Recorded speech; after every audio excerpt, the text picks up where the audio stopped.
తగ్గితే ఏవో కొత్త మందులు ఇస్తాను అన్నారు ఆయన. సో దాని మీద వచ్చాను అన్నమాట, వచ్చి మందులు తీసుకున్నాను. ఇప్పుడే ఎలా ఉంది సార్ అమ్మగారు? అమ్మ అమ్మగారు ఎలా ఉన్నారు? యావరేజ్ ఇంకా ఏమి పెద్ద ఇంప్రూవ్మెంట్ ఏం లేదు. ప్రారంభించుకుందాం. అంతరాయ తిమిరోపశాంతయే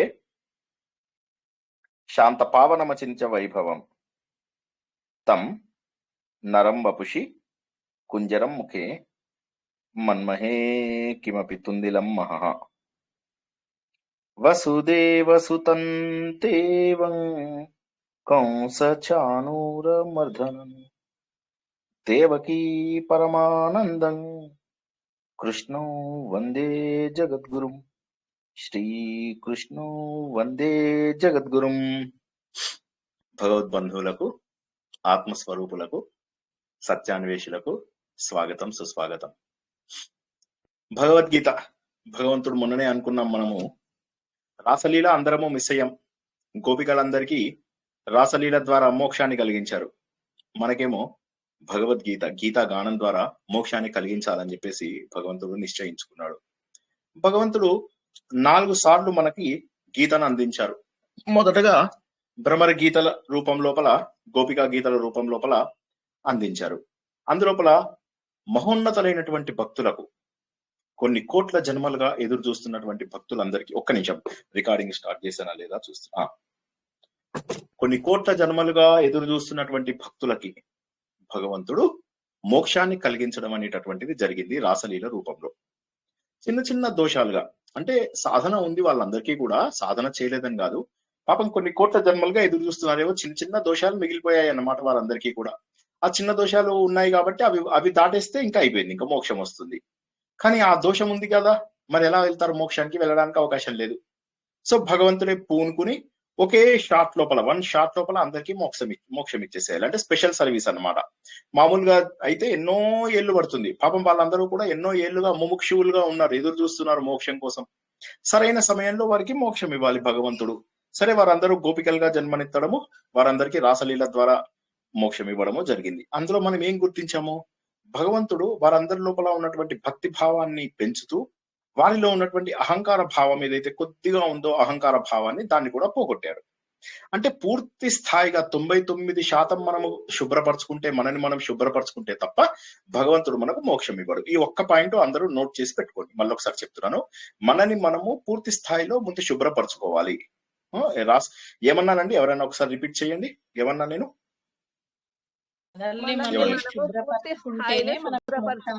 భగవంతుణ్ణి తొందరగా చేరుకోగలుగుతాం. కరెక్ట్. అంటే మనని మనము శుభ్రపరచుకోవడం అనేటటువంటి ఇట్స్ మ్యాండేటరీ. అంటే మన లోపల ఆ మార్పు ఖచ్చితంగా రావాలి. ఆ మార్పు మన లోపల గనక రాకపోతే భగవంతుడు మనకు సహాయం చేసే అవకాశం లేదు. అంటే భగవంతుడు ఎప్పుడు కూడా ఏం చూస్తాడంటే, మనము ముందు మార్పు కోరుతున్నామా లేదా, మనము ముందు ఆ మార్పు కోసం ప్రయత్నం చేస్తున్నామా లేదా. మనము ఎప్పుడైతే ఆ మార్పుని ప్రయత్నం చేస్తామో అప్పుడు ఇక భగవంతుడికి అందేసుకుంటాడు. ఓకే, నో ప్రాబ్లం, ఇక్కడి నుంచి నేను చూసుకుంటాను అని చెప్పి. కాబట్టి వీరందరూ కూడా పాపం చాలా వరకు కష్టపడి చాలా మార్పు తెచ్చుకున్నారు జీవితంలో. సో తెచ్చుకున్న వాళ్ళు కొన్ని సంవత్సరాలుగా, వేల సంవత్సరాలుగా తపస్సు చేస్తూ, వేల జన్మలుగా తపస్సు చేస్తూ ఉన్నటువంటి వారందరికీ కూడా ఒక్కసారిగా మోక్షాన్ని అందించారు. చిన్న తప్పులన్నీ కూడా భగవంతుడే ఆటోమేటిక్ గా తొలగించేశాడు. ఇక రెండవది శ్రీమద్ భగవద్గీత. శ్రీమద్ భగవద్గీత అర్జునుడికి చెప్పినది కాదు, అది మనందరికీ చెప్పినది. నరుడు అంటే మనందరము నరుడు. నరుడు అంటే సార్ మగవాళ్ళమా సార్, ఆడవాళ్ళ పని ఎలా సార్? ఎవడో రాస్తాడు మనవాడు, ఎవడో నరుడు అని చెప్పేసి మగవాళ్ళ గురించి రాశాడు, ఆడవాళ్ళకి పాపం మోక్షానికి అర్హత లేదు అని చెప్పి. మీరందరూ నన్ను వచ్చి అడుగుతారు, సార్ మగవాళ్ళకేనా సార్ మోక్షం, ఆడవాళ్ళకి అర్హత లేదా అని. ఇదేమన్నా తుర్కజాత? మనది కాదు కదా. తుర్కోళ్ళకైతే అది ఉండదు, వాళ్ళకి అసలు మోక్షం అనేది ఉండదు, వాళ్ళకు ఉండదు. కానీ మనకుంటుంది, మనకు మోక్షం తప్పనిసరి. ఆడ మొగ తేడా ఉండదు మనకు. అందరిలో ఉన్నటువంటిది చైతన్యం మాత్రమే. ఈ శరీరం అనేటటువంటిది ఊరికే ఏముంది, శరీరం ఒకరోజు చీర కట్టుకుంటారు, ఒకరోజు ప్యాంట్ వేసుకుంటారు, అంతే డిఫరెన్స్. మగవాళ్ళు కాదు, ఆడవాళ్ళు నేను అంటున్నది. సో అట్లాంటప్పుడు ఏమవుతుంది, వాళ్ళు చొక్కా మార్చుకుంటున్నారు అంతే, డ్రెస్ మార్చుకుంటున్నారు అంతే. నేను మొన్న మీకు ఒక చిన్న కథ చెప్పాను, అందరికీ గుర్తుండే ఉంటుంది. ఒక వ్యక్తి ఆటో ఎక్కాడు, ఆటో ఎక్కి ఎర్ర చొక్కా వేసుకున్నాడు. ఆ తర్వాత ఇంటి దగ్గరికి వచ్చేసాడు. ఇంటి దగ్గరికి వచ్చిన తర్వాత ఎంతయ్యా అంటే 50 రూపాయలు అయింది సార్ బిల్లు అంటాడు. అసలు అఫ్ కోర్స్ ఈ రోజుల్లో 50 రూపాయలకి ఎవరు రావట్లేదు. సో జస్ట్ ఒక ఆకాంక్ష అన్నమాట, 50 రూపాయలకు ఆటో ఛార్జెస్ తగ్గుతాయేమో అని. సో లోపలికి వెళ్తాడు. లోపలికి వెళ్ళి పచ్చ చొక్కాతో బయటకు వస్తాడు. సార్ 50 రూపాయలు ఇవి అంటే, ఏ 50 రూపాయలు అంటాడు. మీరు నాకు రుణం ఉన్న 50 రూపాయలు అంటే, నేనేమి రుణం లేను అంటాడు. సార్ చొక్కా మారినంత మాత్రాన మీ రుణము మారుతుందా? మీ రుణం తగ్గుతుందా? ఇది మనకి ఎలా అన్వయించుకోవాలండి? ఎవరైనా చెప్పండి. ఎన్ని జన్మలు తీసుకున్నా కూడా వేరైనా ఏం మారదు సార్. పోయిన జన్మ సంగతి మాట్లాడినాడు అన్నట్టు. పోయిన జన్మలో రుణం ఉంటే ఈ జన్మలో రుణం తీసుకోవాలని కర్మలు మనతో వస్తాయి అని, ఆ కర్మలు మనతో వస్తాయి ఎన్ని జన్మలు ట్రాన్స్ఫర్ అవుతూ ఉంటాయి అన్నమాట మనతో పాటు. అంటే మనం మర్చిపోయిన అవేం మర్చిపోవు, వెతుక్కుని తలుపు సందుల్లోంచి కూడా దూరి రాగలవు అవి. అది వాటికి ఉన్న ప్రత్యేకత. అది మనం ఏమి తప్పించుకోలేము అనేది ఇక్కడ మనం బాగా అర్థం చేసుకోవాలనేది పాయింట్. అంతేనండి? కరెక్ట్. అంతేనమ్మా, కరెక్ట్. సో కాబట్టి ఇక్కడ ఏంటి, మనము చొక్కా మారినంత మాత్రాన మన కర్మ మారదు. ఇది చొక్కా, ఇదంటే ఇది కాదు నేను అనేది. ఇదంతా కనిపించేదంతా కూడా చొక్కా. చొక్కా పాడైపోతుంది కొన్నాళ్ళకి. పాడైపోతే ఏం చేస్తాం? పడేసి కొత్త చొక్కా వేసుకుంటాం. ఎవరైనా కూడా ఇదే శరీరంలో ఉండాలని కోరుకుంటున్న వాళ్ళు ఎవరైనా ఉన్నారండి?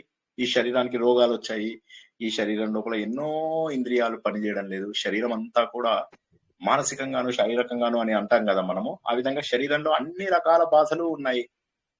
శరీరంలో ఓపిక లేదు, చిన్నప్పుడు ఓపిక. నేను ఒకసారి ఓపిక బాగా ఉందేమో అనుకున్నాను. రైలు కదిలిపోతుంటే పట్టుకుందామని చెప్పేసి ఆ రోజు ట్రాఫిక్ వల్ల అందుకోలేకపోయాను. సరిగ్గా రైలు కదిలే సమయానికి నేను దిగాను. సింతే కదా, ఎక్కేస్తాను. చిన్నప్పుడు ఎన్నిసార్లు ఎక్కలేదు అనుకున్నా. అయితే చిన్న పెద్ద నేను ఆ టైంలో ఆలోచించలేదు. కదులుతున్నది ఎక్కడం నాకు అలవాటే కదా అని ఎక్కాను. ఒక కాలు పెట్టాను, రెండో కాలు పెట్టేసరికి జారిపోయి పడిపోయాను. 100 మీటర్స్ పాటు డ్రాగ్ అయ్యాను. అదృష్టవశాత్తు ఏం కాలేదు నాకు. అయితే ఇక్కడ గుర్తించాల్సింది ఏంటంటే, మన శరీరము అప్పట్లాగా లేదు అన్న విషయము నాకు అర్థమైంది. శరీరం అప్పట్లాగా లేదు, కానీ మరి నాకు ఎందుకు ఈ దేహం? నాకు కావాలి మంచిగా న్యూ ప్యాంట్ షర్ట్ కొనుక్కుంటాం మనం, అవునా? అదే విధంగా మనకు కూడా కొత్త దేహం వస్తే కొత్త సాధన. కానీ కొత్త సాధన చేయకుండా మళ్ళీ ఆ దేహాన్ని కూడా చెడుకు వాడుకుంటే ఎలాగా? అదే ఈ అధ్యాయం మనం 16వ అధ్యాయంలో తెలుసుకుంటున్నాం. ఏంటంటే దైవాసుర సంపద విభాగ యోగం లోపల ఏం తెలుసుకుంటున్నాం అంటే, అందరిలో ఉండే లక్షణాలే. దైవ లక్షణాలు అందరిలో ఉంటాయి, ఆసురీ లక్షణాలు అందరిలో ఉంటాయి. మనం 8-9 వారాలుగా 2-3 శ్లోకాలని చెప్పుకోవడానికి నానా స్ట్రగుల్ అయ్యాము. ఆ 2-3 శ్లోకాలలో ఉన్న లక్షణాలు అన్ని మనలో ఉంటాయి. కానీ ఏ లక్షణాన్ని మనం బాగుపరచుకోవాలి అనేది మాత్రమే మనం తెలుసుకోవాలి. అందుకే Bhagavad Gita is a practical knowledge. దీనినే మనం ఏమంటాము అంటే అనుష్ఠాన వేదాంతము అంటాం. దీన్నే ఆచరణ వేదాంతము అని చెప్పేసి అంటాం. ఈ భగవద్గీత లోపల భగవంతుడు ఏం చేశాడు?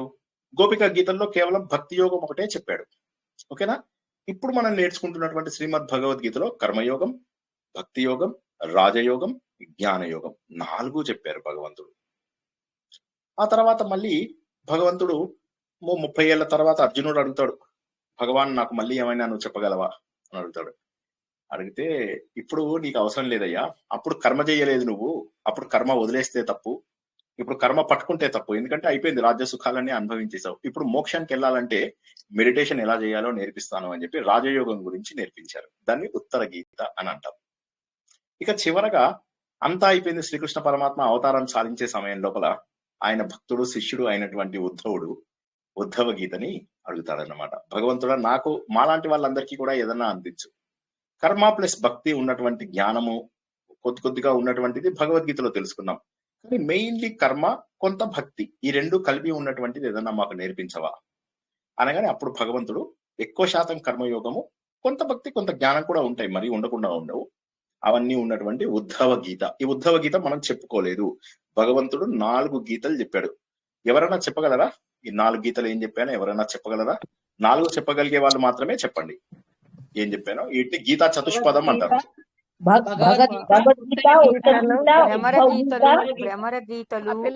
ఫస్ట్ ఒకరి తర్వాత ఒకటి చెప్పండి. పుష్పావతి గారు ఫస్ట్ చెప్పండి. 4 పుష్పావతి గారు, సుధామోహన్ గారు, సౌజన్య గారు, లక్ష్మి గారు, 4 ఒకరి తర్వాత ఒకటి చెప్పండి. గోపి గీతలు, శృతి గీతలు, కపిల గీత, భగవద్గీత. అయ్యో తప్పు, అయితే మీరు వినలేదు, ఇవాళ చెప్పినవన్నీ వినలేదు. ఓకే, నెక్స్ట్ ఉద్ధవ గీత, ఉత్తర గీత, భ్రమర గీత, కపిల గీత, భగవద్గీత. ఉద్ధవ గీత. కపిల గీత శ్రీకృష్ణుడు ఎక్కడ చెప్పాడు? మళ్ళీ కపిల గీత ఎక్కడ తప్పు చెప్పారు. గోవిందుడు గారు చెప్పండి. భ్రమర గీతలు, శ్రీమద్ శృతి గీత భగవద్గీత, ఒక్క నిమిషం ఉత్తర అందరూ గీత, మ్యూట్లోకి వెళ్ళండి. ఉద్ధవ గీత. లక్ష్మీ గోవిందులూరు గారు, తర్వాత సుధామోహన్ గారు, ఒకరి తర్వాత ఒకరు చెప్పండి. తర్వాత ఫణికుమారి గారు. భ్రమర గీతలు ఆర్ గోపిక గీత. రెండవది శ్రీమద్ భగవద్గీత, అది యుద్ధ సమయంలో అర్జునుడికి ద్వారా మనకు కూడా చెప్పింది. మూడోది ఉత్తర గీత, అది మెడిటేషన్ గురించి చెప్తుంది. ఉద్ధవ గీత నాలుగోది కర్మ భక్తి జ్ఞానంలో కర్మను ఎక్కువగా చెప్తుంది. Very good. సుధామోహన్ గారు చెప్పండి. నేను ఇదే చెప్దాం అనుకున్నాను సార్, ఎందుకంటే వెరీ నాకు గుడ్, నోట్ చేసుకున్నాను నేను. Very good. ఫణికుమారి గారు, భగవద్గీత ఫణికుమారి గారు చెప్పండి. సార్ సేమ్ 4 సార్, అదే గోపికా గీత, భగవద్గీత, ఉత్తర గీత, ఉద్ధవ గీత. Very good. ఇందులో మనం ఎన్ని గీతలు చెప్పుకున్నామండి ఈ నాలుగింటిలో? మనం చెప్పుకున్నాం సార్. మనం ఉద్ధవ గీత ఒకటి చెప్పుకోలేదు సార్. భ్రమర గీతలు, ఉద్భవ గీత ఒక్కటే చెప్పుకోలేదు, ఉద్భవ గీత ఒక్కటే చెప్పుకోలేదు. అంతే, 3 గీతలు. ఇవి కాకుండా కపిల గీత ఎవరు చెప్పారండి? కపిల గీత కూడా మనం తెలుసుకున్నాం. అది ఎవరు చెప్పారు? ఆయన తల్లి అయిన తల్లికి దేవహూతికి చెప్పారు. చెప్పారు. అది ఆత్మతత్వాన్ని గురించి 24 తత్వాల గురించి చెప్పాడు ఆయన. భాగ్యలక్ష్మి గారు, భాగ్యలక్ష్మి గారు, కృష్ణవేణి గారు, భాగ్యలక్ష్మి గారు, కృష్ణవేణి గారు, తర్వాత లీలా గారు. తన తల్లికి సాంఖ్యం గురించి చెప్తాడు సార్. Very good. కృష్ణవేణి గారు. కపిలుడు దేవహూతి తన తల్లికి సాంఖ్యయోగం గురించి వివరిస్తాడు. ఓకే. లీలా గారు. కపిలుడు చెప్పింది సార్, వాళ్ళ అమ్మ కోసం, వాళ్ళ అమ్మకి వైరాగ్యం ఎలా రావాలి దాని గురించి కపిలగుప్త గోపిస్తాడు. అవును, కరెక్ట్. ఎందుకు రావాలండి వైరాగ్యం వాళ్ళ అమ్మకి? తల్లికి ఎవరన్నా వైరాగ్యం రావాలని కోరుకుంటారా లీలా గారు? ఆవిడ మోహంలో పడిపోతారు. ఒక్క నిమిషం ప్లీజ్, మాట్లాడండి. లీలా గారు మాట్లాడండి ప్లీజ్.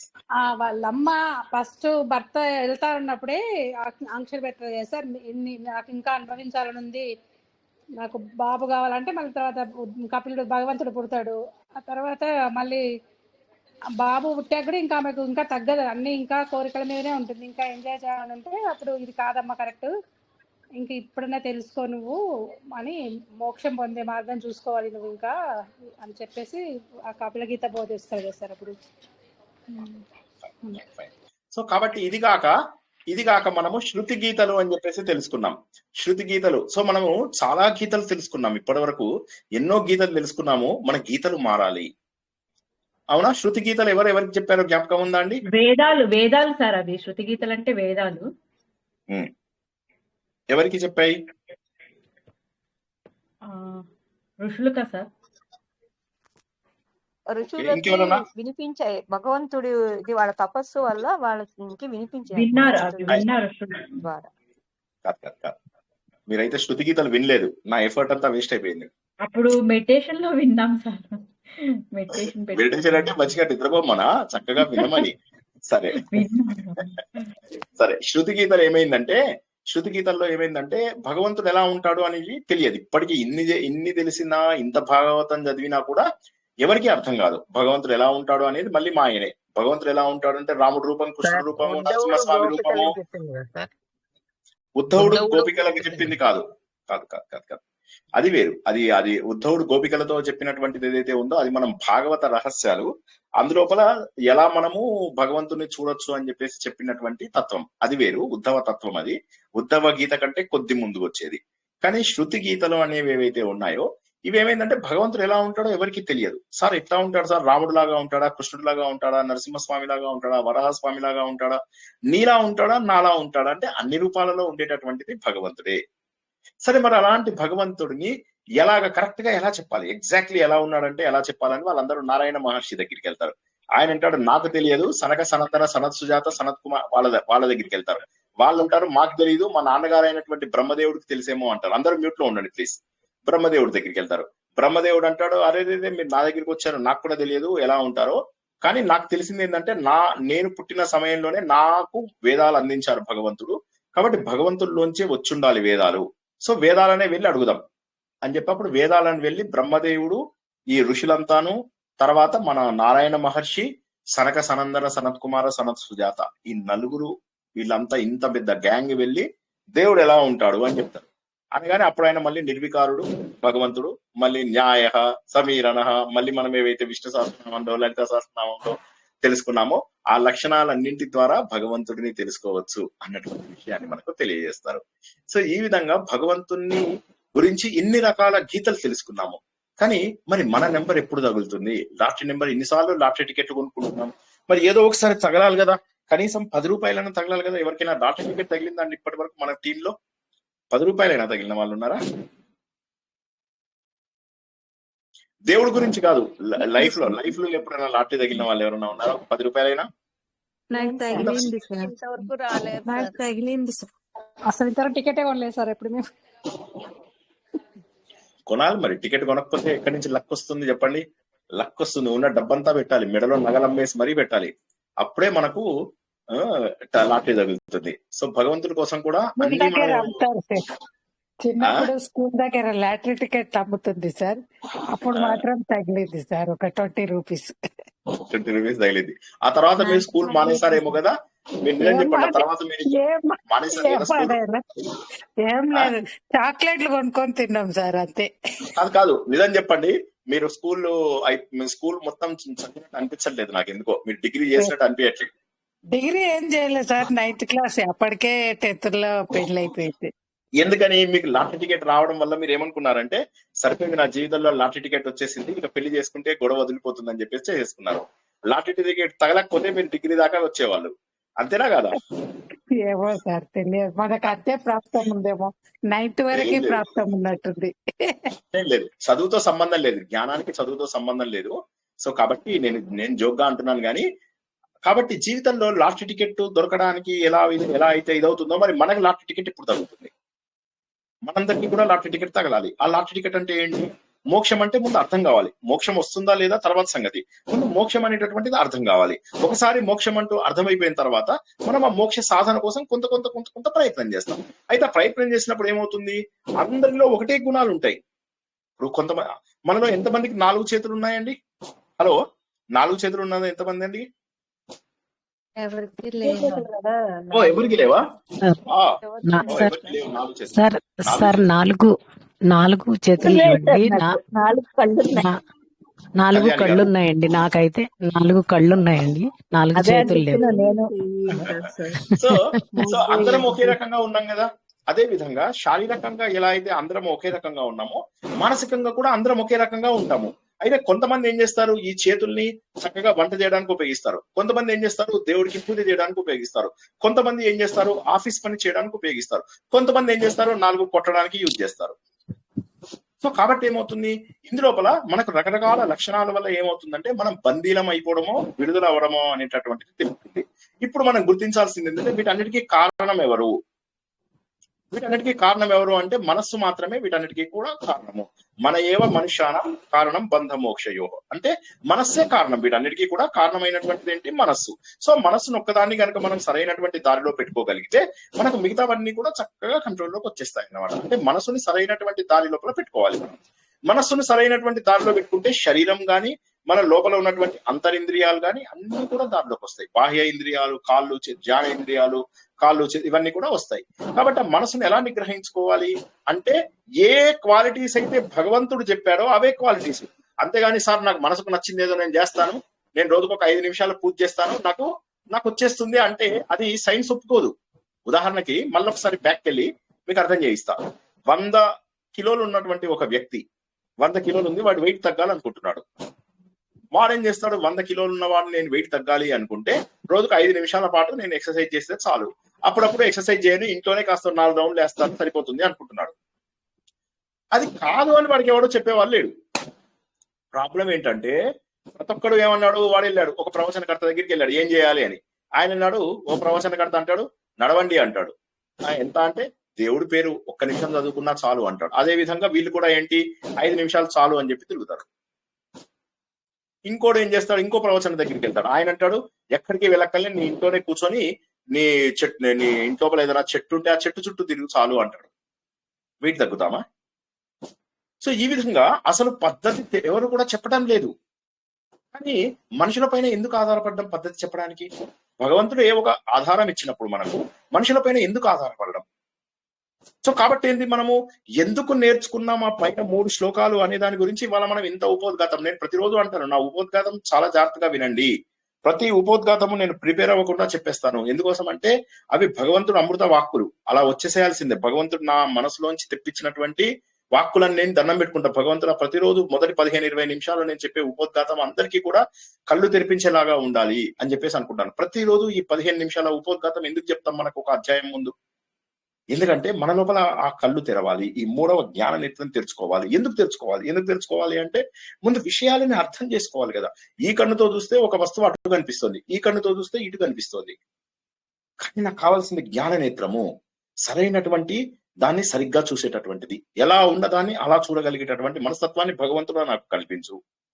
అందుకని చెప్పి భగవంతుడు ఏం చేశాడంటే 15 అధ్యాయాల దాకా థియరీ చెప్పాడు. 16, 17, 18 అధ్యాయాలలో ఏం చేశారంటే ప్రాక్టికల్స్ చేయిస్తున్నాడు. 16వ అధ్యాయంలో కూడా మళ్ళీ ఏం చెప్పాడు? నువ్వు నిర్భయంగా ఉండు, అభయం, సత్వ, సంశుద్ధి, జ్ఞాన, యోగ, వ్యవస్థ, ఇవన్నీ మనం ఏవైతే తెలుసుకున్నామో ఒక 26 లక్షణాలను చెప్పి ఇవన్నీ నీలో లేవనుకోకు, ఇవన్నీ కూడా ప్రతి ఒక్కడికి పుట్టుకతో వచ్చేటటువంటివే, ఇవి అభిజాతస్య భారత, ఇవన్నీ కూడా పుట్టుకతో వచ్చేటటువంటి లక్షణాలు. పాండవ, ఇవన్నీ పుట్టుకతో వచ్చే లక్షణాలే. ఇందులో ఏది కూడా నువ్వు లేదనుకోకు. నీ లోపల కరుణ లేదా? ఎవడన్నా ఏమన్నా చంపుతుంటే వాడు అయ్యో అని బాధపడతాడు. మొట్టమొదటిసారి చంపేవాడు కూడాను, ఈవెన్ కోడిని కోసేవాడు కూడాను, ఈవెన్ మేకను కోసేవాడు కూడాను మొట్టమొదటిసారి కోసేటప్పుడు బాధపడతాడు. తర్వాత అలవాటు అయిపోతుంది, దట్స్ ఎ డిఫరెంట్ ఆస్పెక్ట్.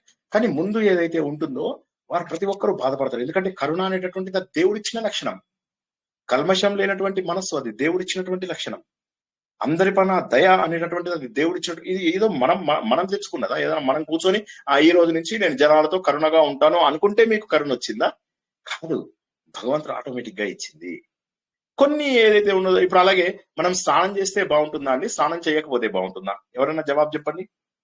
స్నానం చేస్తేనే బాగుంటుంది సార్. ఎందుకంటారు? ఇందులో ఒక్కరు కూడా స్నానం చేయకపోతేనే బాగుంటుంది అనే వాళ్ళు ఎవరైనా ఉంటారా? శుచిగా శుభ్రంగా ఉంటాయి. శుచి శుభ్రం అవసరం సార్. కరెక్ట్. మనకు ఆ శుచిగా శుభ్రతగా ఉండడము ఆటోమేటిక్ గా వచ్చిన లక్షణం. చిన్న పిల్లలకు కూడా చూడండి, మీరు చక్కగా స్నానం చేయిస్తాం, చేయించిన తర్వాత వాళ్ళని తీసుకెళ్లి ఎండలో నిలబెడతాం, కొద్దిసేపు ఎండలో కూర్చోబెడతాం, చిన్న చిన్న ఎక్సర్సైజ్ చేయిస్తాం బేబీస్ కి. చేయించినప్పుడు వాళ్ళు ఎంత ఎంజాయ్ చేస్తారో. స్నానం చేసి మంచిగా ధూపం వేసిన తర్వాత పిల్లలు గుమగుమలు ఆడిపోతారు. వాళ్ళని తీసుకొచ్చేసి పక్కన పెట్టుకొని వాళ్ళని ఉంటే 2 నిమిషాల్లో నిద్రపోతారు. ఎంత బాగా నిద్రపోతారో, ఎంత ఆనందంగానో. అదే వాళ్ళకు 10 రోజులు స్నానం చేయించకండి. సో ఇవన్నీ బై బర్త్ వచ్చినవి. మళ్ళీ ఒకసారి అర్థం చేసుకోండి, దేవుడు చెప్పిన లక్షణాలు ఏవైతే మనం నేర్చుకున్నామో ఆ లక్షణాలు బై బర్త్ వచ్చినటువంటి లక్షణాలు, పుట్టుకతో వచ్చిన లక్షణాలు. వచ్చిన తర్వాత మనం ఏం చేస్తున్నాము అంటే వాటిని పోగొట్టుకుంటున్నాం. ఒకే తల్లికి 2 పిల్లలు పుడతారు, 2 ట్విన్స్ అనుకోండి, హలో బ్రదర్ లాగా. ఒకడేమో ధనవంతుడు అవుతాడు, ఒకడేమో దొంగ అవుతాడు. ఎందుకు? ఒకటేమో వాడి కర్మఫలం, సరే అది వదిలేయండి. రెండవది ఏంటంటే వాళ్ళు ప్రత్యేకమైనటువంటి ఇంట్రెస్ట్ కొన్నిట్లలో డెవలప్ చేసుకుంటారు. వాళ్ళకి ఏదో ఒకటి నచ్చుతుంది. ఆ నచ్చినప్పుడు ఏంటంటే తల్లి గాని తండ్రి గాని వీళ్ళు ఎవరన్నా ఉన్న వాళ్ళు ఏం చేయాలంటే వాళ్ళని, బాబు ఇది సరైనటువంటి మార్గం కాదు, సరైనటువంటి మార్గంలో నువ్వు వెళ్ళు అని చెప్పి చెప్తారు తల్లిదండ్రులు. అలాగ చెప్పేటటువంటి వ్యక్తి లేనంత వరకు ఎంత వయసు వచ్చినా ఎవరు డెవలప్ గారు. ఇందాక చెప్పినట్టుగా 100 కిలోలు ఉన్నవాడు 5 నిమిషాల పాటు చేసేసి, సార్ కలి కాలం లోపల ఊరికే నామస్మరణ చాలని చెప్పాడు నాకు ఒక ఆయన. ఎవడో ఆయన పెద్ద ప్రవచనకర్త కాదు సార్, మీరు చిన్న బేబీ ప్రవచనకర్త, ఆయన పెద్ద ప్రవచనకర్త. అయితే నేను చెప్తాను, వాడు సత్యం చెప్పడం లేదు, నేను సత్యం చెప్తున్నా. That is the only difference. So ఇక్కడ జరుగుతున్నది ఏంటంటే ఎంత పెద్ద ప్రవచనకర్త అనేది ఇక్కడ లెక్క కాదు, సత్యం చెప్తున్నారా లేదా. నువ్వు వాకింగ్ చేయాలి ఖచ్చితంగా, నువ్వు 100 కిలోలు ఉన్నావు, నువ్వు వాకింగ్ చేయాలి, ఎక్సర్సైజులు చేయాలి, అన్నం తగ్గించాలి. లేదు, అన్నం మాత్రం కుంభాలు తింటారు. కలిలో మాత్రం నామస్మరణ చాలు కదా సార్, చాలు 2 నిమిషాలు చేసి వదిలేస్తారు. మిగతావన్నీ హంగులు ఆర్భాటాలకు చేస్తారు. అలా కాకుండా భగవంతుడు ఏం చెప్పాడంటే, బాబు దైవీ సంపదని పెంచుకో. ఈ దైవీ సంపద చేస్తున్నప్పుడు ఈ గొప్పతనాలు ఇవన్నీ మానేయి. దంభము, దురహంకారము, దర్పము ఇవన్నీ మానేసాయి. అంటే లేని దాన్ని బడాయిగా చెప్పుకోవడము, ఉన్న వాటిని గొప్పగా చూపించుకోవడము, నన్నందరూ పూజించాలి అనేటటువంటి అహంకారము, ఇటువంటివన్నీ తగ్గించుకో. ఇవన్నీ కాక అన్నిటికంటే డేంజరస్ ఏంటంటే క్రోధం. ఇది అందరము ఎక్స్పీరియన్స్ చేసిందే. ఇందులో ఎవరు కూడా, నన్ను కలుపుకుని ఎవరు కూడా దీనికి ఎక్సెప్షన్ కాదు. కోపం అనేటటువంటిది ముందు కొద్దిగా వచ్చి తర్వాత 5 నిమిషాల్లో తగ్గిపోతే పర్వాలేదు. కానీ కోపాన్ని క్రోధంగా తీసుకెళ్ళినప్పుడు ఏమవుతుందంటే అది చాలా దుర్మార్గంగా స్థితికి వెళ్ళిపోతాము అని చెప్పి గత వారం తెలుసుకున్నాం. దానితో పాటు మాటల చెడ్డతనం. మాటల లోపల మనం అనుకోకుండానే ఏ రకమైన ఉద్దేశం ఉన్నా, అంటే పారుష్యము అంటే మనం గత వారం ఏమని తెలుసుకున్నాము, పరుషంగా మాట్లాడటమే కాకుండా వ్యంగ్యంగా కూడా మాట్లాడి అవతల వాళ్ళని బాధ పెట్టడం. అంటే మన టార్గెట్ ఏంటంటే అవతల వాడిని బాధ పెట్టడం. మనం గత వారం నత్తి గురించి తెలుసుకున్నాం. ఒక వ్యక్తికి నత్తి ఉంటుంది, వాడు పక్క వాడిని టైం అడుగుతాడు, వాడు ఎంతసేపటికి టైం చెప్పడు. చెప్పకపోతే పక్కవాడు ఎవడో చెప్పి వాడు బాత్రూమ్కి వెళ్ళాక వీళ్ళు అడుగుతాడు, ఏమయ్యా వాడు అడిగింది నేను టైమే కదా ఎందుకు చెప్పలేదు అంటే, నాకు కూడా నత్తుందండి అంటాడు. అంటే వాడు కనుక టైం చెప్పుంటే టైం ఎంత అయింది అని వాడు అడిగితే వీడు తో 9 అంటే వీడు హర్ట్ అవుతాడు. సో పారుష్యం జరగకుండా ఎంత జాగ్రత్తగా కాపాడుకున్నాడు అతను. కాబట్టి వీలైనంత వరకు మనం ఏం చేయాలి, తప్పున్న వాళ్ళ దగ్గర డైరెక్ట్ గా వెళ్ళి ముఖం మీద చెప్పేయడం, ఇది నీది తప్పు అని చెప్పి చెప్పడం. వాళ్ళు వింటే సరే, వినకపోతే అక్కడి నుంచి వెళ్ళిపోండి. తప్పుదారిలో మీరు వెళ్ళాలని కాదు, కానీ మీ మాటల ద్వారా ఎవరినో ఊరికే వ్యంగ్యంగా, మన చుట్టాలలో మన స్నేహితుల్లో చాలా మందిని చూస్తాం, ఉత్తగా వ్యంగ్యమైనటువంటి మాటలు మన పైన ప్రయోగిస్తూ మనని బాధ పెట్టాలని ప్రయత్నం చేసే వాళ్ళు ఎంతమంది ఉంటారు.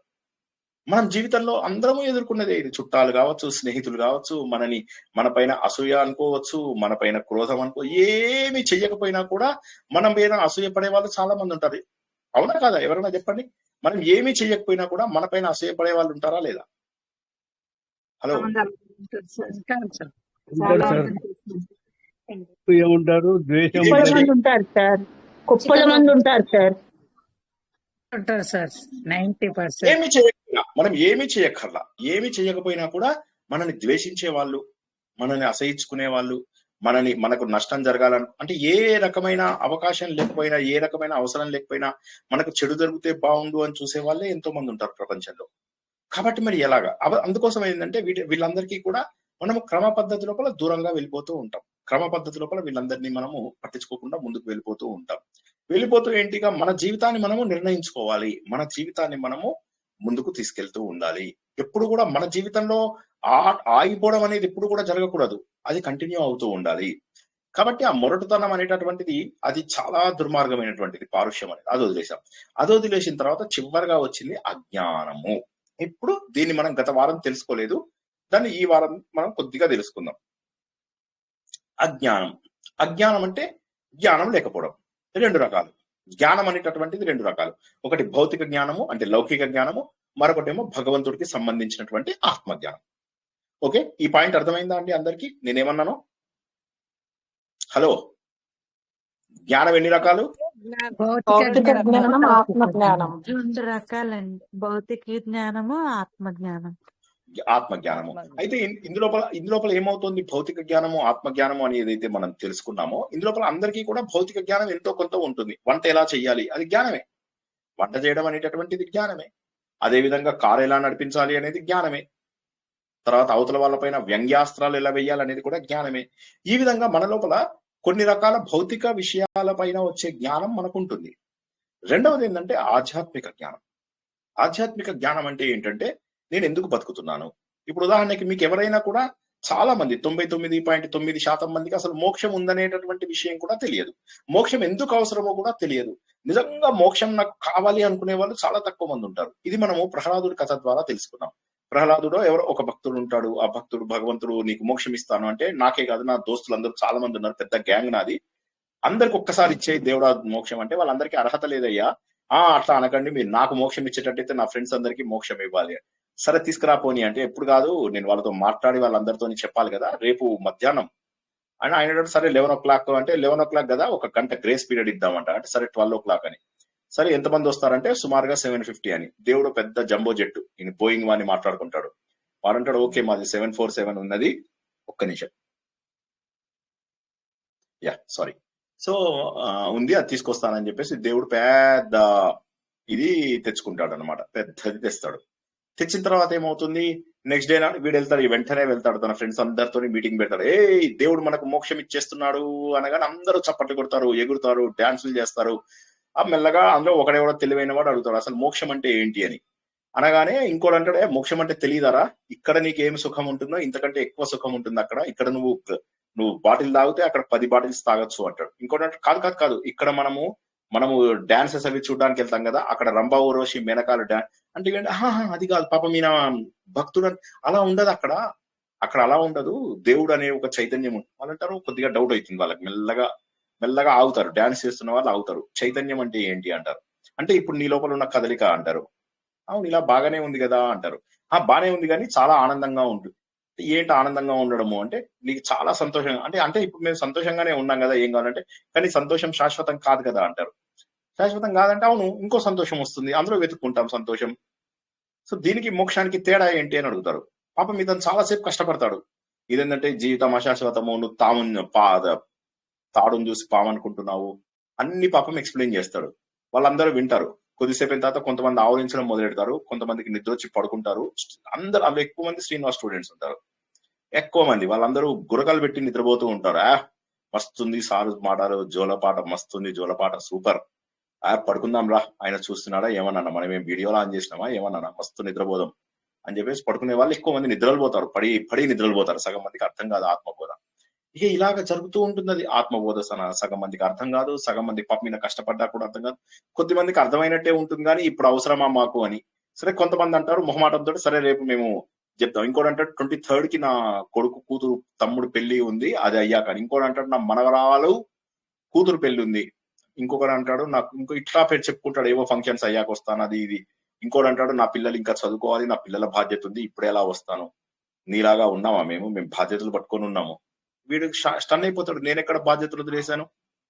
శ్రీనివాస్ గారిని మేము బాధ పెడుతుంటాం ఇట్లాగే, శ్రీనివాస్ గారు మీరు బాధ్యతలు వదిలేశారు, మేమందరము బాధ్యతలు పట్టుకొని ఉన్నాము. నేనేమో నా పిల్లల్ని రోడ్డు మీద పారేసా, మీరందరేమో చక్కగా బాధ్యతగా చూసుకుంటూ మంచిగా దేశాన్ని కాపాడుతున్నారు. నేనేమో బాధ్యత వదిలేసేసి నేను అటు దేశాన్ని పట్టించుకోవడం లేదు, ఇటు పిల్లల్ని పట్టించుకోవడం లేదు, అటు దేన్ని పట్టించుకోకుండా నేనున్నాను. మీరు మటుకు చక్కగా అందరూ కూడా చక్కగా బాధ్యతలు చేస్తూ దేశాన్ని రక్షిస్తూ ధర్మాన్ని రక్షిస్తూ మీరందరూ బాధ్యతగా ఉన్నారు. సో ఇదే మాట వాళ్ళందరూ అక్కడ అంటారు. అనగా ఈయనకి ఏం చేయాలో అర్థం కాదు. అర్థం కాక సరే కొంతమంది అంటారు సరే రేపు వచ్చేస్తాంలే అని కొంతమంది అంటారు. కొంతమంది కలుద్దాం అంటారు. సరే ఇది వెళ్ళేసరికి నెక్స్ట్ డే 11 o'clock ఒక్కడే ఉంటాడు. సరే గ్రేస్ పీరియడ్ 12 అవుతుంది, అయినా కూడా ఎవ్వరు రారు. రాకపోతే దేవుడు అంటాడు ఇంకో 2 hours గ్రేస్ పీరియడ్ తీసుకోలే పర్వాలేదని. ఇంకో 2 hours అవుతుంది, వస్తామన్న వాళ్ళు కూడా రారు. ఈయనంటాడు కనీసం ఫస్ట్ రో సెకండ్ రో గ్యారంటీగా నిండుతుంది అనుకుంటాడు. ఫస్ట్ రో నిండదు, సెకండ్ రో నిండదు, అసలు నిండదు, మొత్తం ఖాళీ. చివరికి ఏమవుతుందంటే ఈయన ఒక్కడే కూర్చుంటాడు ఆ పెద్ద జంబో ఫ్లైట్ లోపల. దేవుడు అంటాడు అందుకే చెప్పానయ్యా, అర్హత లేని వాళ్ళకి నువ్వు చెప్తున్నావు, అందరూ అర్హత లేదు, అర్హత లేని వాళ్ళకి నువ్వు చెప్పి లాభం ఏమిటి. శ్రీకృష్ణ భగవానుడు ఏమన్నాడు, అందుకే అర్హత లేని వాళ్ళకి చెప్పడం కూడా పాపమే, ఎందుకంటే వాళ్ళు శ్రద్ధగా వినరు, శ్రద్ధగా వినని వాళ్ళకి చెప్తే నీకు కూడా పాపమే. కాబట్టి ఇది కేవలము భగవంతుడిని నమ్మే వాళ్ళకు, మనస్ఫూర్తిగా నమ్మే వాళ్ళకు మాత్రమే చెప్పవయ్యా శ్రీనివాస్ అని చెప్పేసి చెప్తాడనమాట. కాబట్టి ఏంటంటే భగవంతుడిని నమ్మే వాళ్ళు తక్కువ మంది ఉంటారు. భగవంతుడిని టైంపాస్ గా చూసేవాళ్ళు, భగవంతుడిని కోరికల కోసము మాత్రమే పూజించే వాళ్ళు, భగవంతుడిని శుచి శుభ్రత లేనటువంటి వాళ్ళే ఎక్కువ మంది ఉంటారు. కానీ ఆ శుచి శుభ్రత మనకు తెచ్చుకునేటటువంటి వారు మాత్రమే ముందుకు వెళ్తారు అనేటటువంటి విషయాన్ని మనం తెలుసుకుంటాం. తెలుసుకుని మరి దీనికి కావాల్సినటువంటి జ్ఞానాన్ని ఇంత కష్టపడినా కూడా వీళ్ళందరికీ అందలేదు. కాబట్టి జ్ఞానం అనేటటువంటిది ఎక్కడి నుంచి వస్తుంది? భౌతిక జ్ఞానం పెద్దగా మీరు కష్టపడక్కర్లే, మీరు చేసే పనిలో నిష్ణాతులు అవ్వచ్చు. కానీ భగవంతుడి పైన జ్ఞానం రావాలి అంటే కొంత వైరాగ్యం అనేటటువంటిది రావాలి. వైరాగ్యం అనేది ఎందుకు రావాలి? ఎందుకంటే ఏదైతే మనం చూస్తూ ఇది శాశ్వతం అనుకుంటామో, మన పిల్లలు గొప్ప, మన స్నేహితులు గొప్ప, మన బంధువులు గొప్ప, ఇవన్నీ గొప్ప గొప్ప గొప్ప గొప్ప గొప్ప గొప్ప కార్లు ఉన్నాయి, బంగ్లాలు ఉన్నాయి, ఇవన్నీ కూడా నాతో రావు అని ఒక రోజు రియాలిటీ అవుతారు. కానీ ఆ రియలైజేషన్ వచ్చినప్పుడు, రియాలిటీ తెలిసిన తర్వాత, రియలైజేషన్ అయినప్పుడు మన శరీరంలో గాని మనసులో గాని శక్తి ఉంటుందా? ఉండదు. అప్పుడు ఏమవుతుంది? అప్పుడు అనిపిస్తుంది అనమాట, అయ్యయ్యో ఇదన్నీ నేను ముందు తెలుసుకోలేకపోయానే అనేది బాధ. కానీ అప్పటికి జనాలు చెప్పి ఇదే వరకు తెలిసిన వాళ్ళకి, కొంతమందికి చచ్చే వరకు కూడా జ్ఞానం అనేది ఒకటి ఉంది అని కూడా తెలియదు. కాబట్టి భౌతిక జ్ఞానం వేరు, భగవంతుడికి సంబంధించిన ఆత్మ జ్ఞానం వేరు. అంటే మనలోనే ఉన్నటువంటి ఆ భగవంతుడి గురించి తెలుసుకోవాలి అని ఎవరు అనుకోకపోవడము, మనలోని పవిత్రతనే భగవంతుడు అన్నటువంటి విషయాన్ని ఎవరు తెలుసుకోరు. దాని పవిత్రతను మనం పెంచుకుంటూ పెంచుకుంటూ పెంచుకుంటూ పోతే మన లోపల భగవంతుడు కనిపిస్తాడు. కాబట్టి ఓ అర్జున, ఎందుకు ఈ దైవీ గుణాలు, ఎందుకు ఈ రాక్షస గుణాలు? అందరిలో ఉంటాయి అయ్యా, ఇవి పుట్టుకతోటే అందరిలో ఉంటాయి. కానీ దైవీ గుణాలు ఏం చేస్తాయి తెలుసా? నిన్ను మోక్షం దిశగా తీసుకెళ్తాయి. నీ లోపల సాత్విక గుణాలు ఉన్నాయి అంటే ఆటోమేటిక్ గా నువ్వు మోక్షం వైపుకు మెల్లమెల్లగా ట్రావెల్ చేస్తూ ఉంటావు. నువ్వు ఆల్రెడీ ఏంటంటే సూర్యుడి ప్రథమ కిరణాలు నీ మీద పడ్డట్టే, ఇంకా వెంటనే సూర్యుడు రాబోతున్నాడు అని అర్థం. నీకు సూర్యకిరణాలు పడ్డాయి పొద్దున్నే పడ్డాయి, నువ్వు అప్పుడు ఏమనుకుంటావు? వెంటనే ఇంకా నీకు జ్ఞానం వస్తుంది, నువ్వు మోక్షానికి దగ్గర అవుతున్నావు అని లెక్క. ఎప్పుడైతే నీ లోపల దైవీ లక్షణాలు 26 లక్షణాలు ఏవైతే వృద్ధి చెందుతూ ఉంటాయో అప్పుడు నీకు ఆ వెలుతురు కనిపిస్తూ ఉంటుంది. కనిపిస్తుందని గ్యారంటీ ఏమిటి? నన్ను ఈ మధ్య ఒకరు అడిగారు, గ్యారంటీ ఏంటి ఇప్పుడు మీరు చెప్తున్న దాని ద్వారా మాకు వస్తుందని గ్యారంటీ ఏంటి? ఇదేదో నాది బానే ఉంది లైఫ్, 10 నిమిషాలు రోజు చేస్తాను దేవుడికి పూజ, సరిపోయింది నాకు, మిగతా అంతా మీరు చెప్పినట్టుగా ఎందుకు చేయాలి? నేను ఎందుకు చెప్తున్నాను? నేనెవరిని చెప్పడానికి? నాకు అసలు చెప్పే అర్హతలే లేదు. శ్రీకృష్ణుడు చెప్పిన మాటలు సులభమైన తెలుగులో చెప్తున్నాను అంతే. మీరు తెలుగు టు తెలుగు ట్రాన్స్లేషన్ అంతే.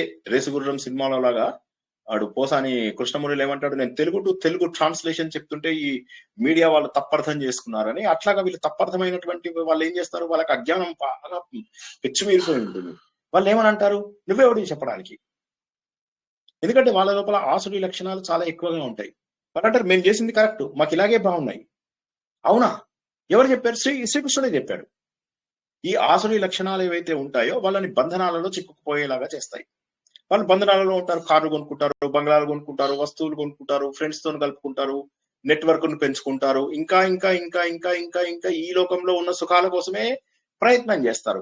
కాబట్టి ఓ అర్జున, మనలోనే దైవీ లక్షణాలు ఉన్నాయి, మనలోనే ఆసుడి లక్షణాలు ఉన్నాయి.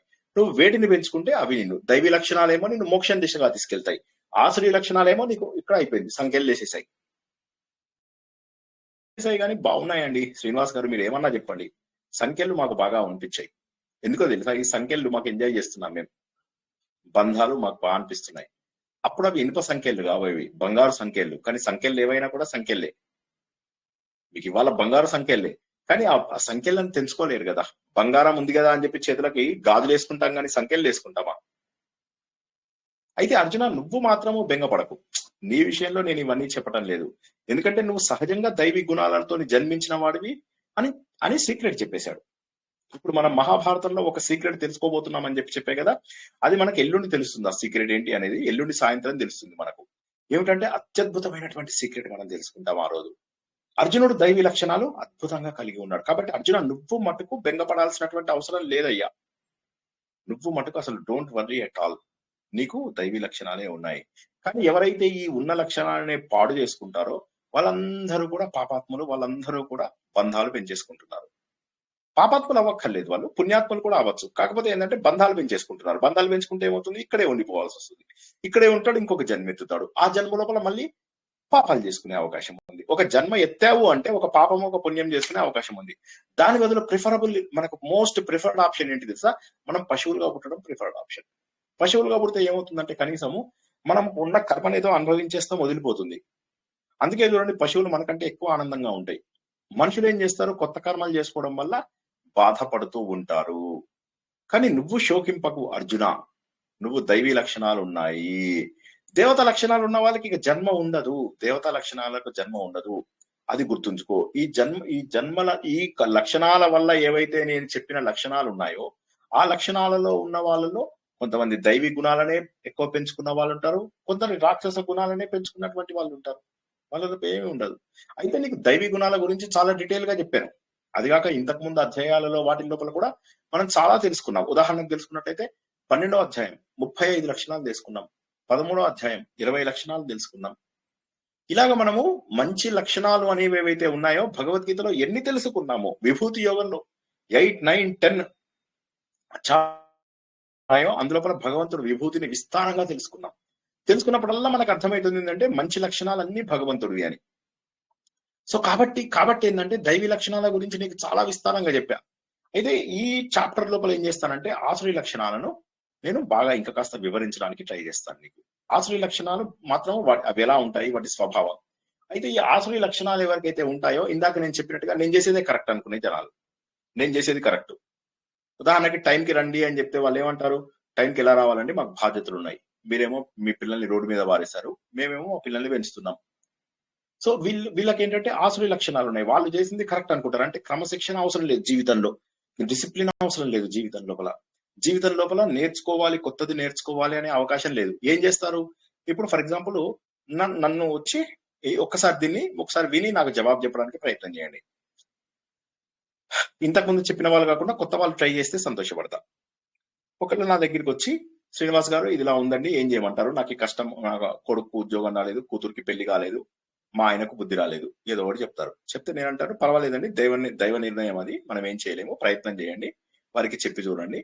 అంటే కాదు ఏదైనా మంత్రం ఇవ్వండి, అంటే అట్లా మంత్రాలతోని అది వచ్చేది కాదు, మీరు దైవాన్ని మనస్ఫూర్తిగా ప్రార్థించండి, వారి లోపల కూడా దైవం వెలగాలి అని చెప్పి చెప్తాం. సరే అని వెళ్తారు, వాళ్ళు అసంతృప్తిగా వెళ్ళిపోతారు. ఇంటి పక్కన స్మార్థం నేర్చుకున్న బ్రాహ్మణుడి దగ్గరికి వెళ్తారు. వెళ్ళగా ఆయన దగ్గరికి వెళ్తే అని మంత్రాలు చదివేస్తారు, టక టక టక టక కేశవాయ నమో నారాయణ నమో మాధవాయ. ఆ కేశవాయ నమః అనే లోపల మాధవాయ నమః ఓవర్లాప్ అవుతూ ఉంటుంది. చక్కగా ఓం కేశవాయ నమః ఇక అన్నాడు ఆయన, అయిపోయింది. బ్రహ్మానందం మంత్రాలు చదివినట్టుగా చదివేస్తాడు. చదివేసి ఆయన అంటాడు, ఏమిటమ్మా అని. ఇలా ప్రాబ్లం ఉందండి, మా కొడుకు కూతురు హస్బెండ్ ఇన్ని ప్రాబ్లమ్స్ ఉన్నాయి నాకు అని. అప్పుడు ఆయన అంటాడు అనమాట, అంటే ఏం చేయాలంటే ఏదైనా ఉందా అంటే, ఉందండి, వాళ్ళకి ఏదో ఫలానా దశ బాగుండదు, మా గురువు గారు ఉన్నారు, బాగా తెలుసు, ఏదో ఒక దశ లేనిది అలా ఉండదండి. అంటే దశ ఉంటే మరి ఈ మంత్రాలు గాని అవి గాని తప్పకుండా పని చేస్తాయండి. మరి మాకు తెలిసిన శ్రీనివాస్ అని ఒక ఆయన ఉన్నాడు, మెంటల్ కొద్దిగా, ఆయన చెప్తున్నాడు ఇది పని చేయదని చెప్తున్నాడు అండి అని. ఎవరండి, ఏం తెలుసు, మా గురువు గారు నిత్యానుష్ఠానం చేస్తారు, ఆయన ఇంత పెద్ద విభూతులు పెడతారు, ఇటు అటు అటు ఇక్కడ కూడా పెట్టుకుంటారు ఆయన. ఇక శ్రీనివాస్ ఓన్లీ ఇక్కడే పెట్టుకుంటాడు, ఈయన ఇటు పెట్టుకుంటాడు, ఇటు పెట్టుకుంటాడు, ఇటు పైన కూడా గుండుకు కూడా 4 సార్లు పెట్టుకుంటాడు అని తీసుకొస్తాడు ఆయన. ఆయన ఎందుకు కాదమ్మా చేద్దాం అని చూసి, అయ్యయ్యో బాలేదమ్మా, నీకు శని బాలేడు, కేతు బాలేడు, రాహు బాలేడు అని మళ్ళీ కొడుకు చూస్తే కొడుకేమో చంద్రుడు బాలేడు, సూర్యుడు బాలేడు, ఇంకొక కూతురుకు చూస్తేనేమో శుక్రుడు బాలేడు, గురువు బాలేడు. మరి ఏం చేయాలంటే అన్ని గ్రహాలకు శాంతి చేద్దాం. తప్పకుండా చేద్దామండి. మరి అంతా అమ్మ మరి ఒక 2 లక్షలు ఖర్చు అవుతుంది, మరి కూర్చొని చెయ్యాలంటే, అబ్బా అంతసేపు కూర్చోలేమండి. పర్లేదు, మీరు కూర్చోకపోయినా మా శిష్యులు ఉన్నారు కదమ్మా, మీరు అర్హత ఇస్తే వాళ్ళు చేసేస్తారు అంటాడు. చేస్తారు. ఓకే, ఇప్పుడు వాళ్ళు నన్ను నమ్ముతారా, ఆ 2 లక్షలు తీసుకునేవాడిని నమ్ముతారా? మాట్లాడని వాళ్ళు మాత్రం మాట్లాడి చెప్పండి. 2 లక్షలు ఇచ్చిన వాళ్ళే తీసుకున్న వాడిని నమ్ముతారు సార్. ఇంకెవరైనా చెప్పండి, మొహమాటం లేకుండా చెప్పండి. 2 లక్షలు తీసుకున్న వాళ్ళనే నమ్ముతారండి, నమ్మవలసింది నమ్మరు. 2 లక్షలు తీసుకున్నాం అంటే వాళ్ళ మీద నమ్మకం ఉన్న వాళ్ళైతే నమ్ముతారు, అలా నమ్మకం లేని వాళ్ళైతే వేస్ట్ అనుకుంటారు. అలాగా వేస్ట్ అనుకోరు, వేస్ట్ అనుకోరు, నమ్మకం కలిగేట్టుగా చెప్తారు కదా సార్, అంటే మనిషికి నమ్మకం కలిగేట్టుగా చెప్తారు కదా సార్, అందువల్ల వాళ్ళని నమ్ముతారు సార్. సరే, నమ్మకపోయినా డబ్బు ఎక్కువ అడిగారు అనుకోండి, డబ్బు ఎక్కువ అడిగితే ఇంకొకళ్ళ దగ్గరికి వెళ్ళచ్చు, మళ్ళీ ట్రై చేస్తారు.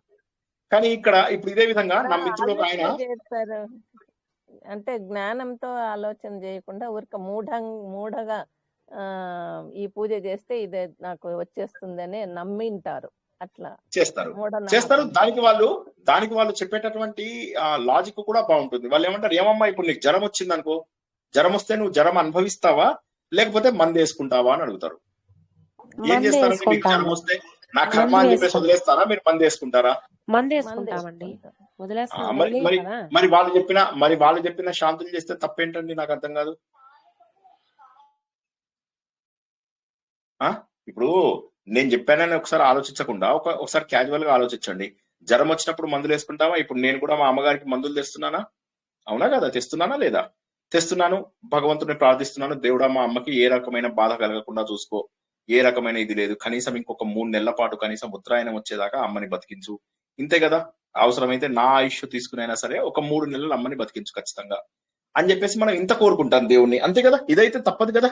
ఎస్ ఆర్ నో చెప్పండి, ఎస్ ఆర్ నో.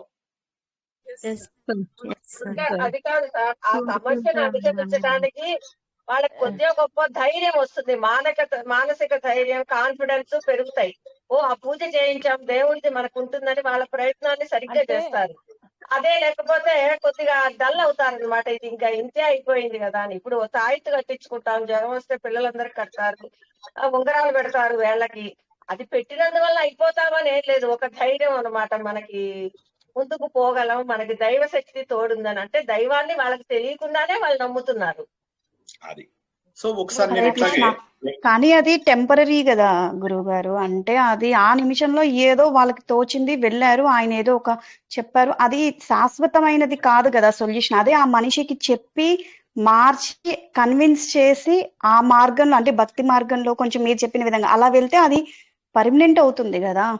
సరే, ఇప్పుడు నేను ఇది చెప్తున్నాను కదా, ఇప్పుడు నా ప్రవచనాలు వినడం ఎక్కువ ఈజీనా, లేకపోతే ఎవడో పారాయణం చేయిస్తాడో, అడ్డగోలు పారాయణము, స్టేజ్ ఎక్కిస్తాడు, సర్టిఫికెట్లు ఇస్తాడు. మన స్టూడెంట్స్ చాలా మంది వెళ్ళారు. మరి అది ఇది అంటారా?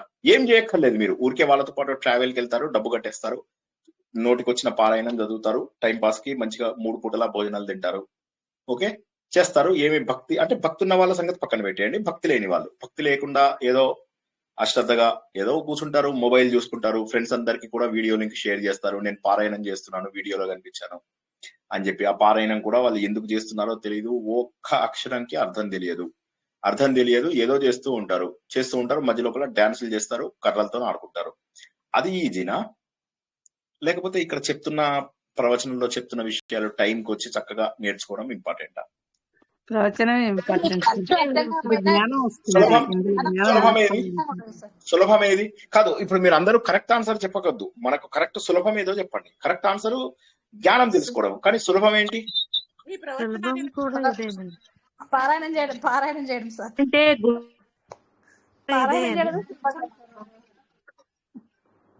అంతేకాకుండా నేను కూడా కొత్త ప్రోగ్రామ్ స్టార్ట్ చేస్తున్నా అని చెప్పా కదా, దీనికి ఒక తబలా తగిలించుకుని నేను కొడుతూ ఉంటాను.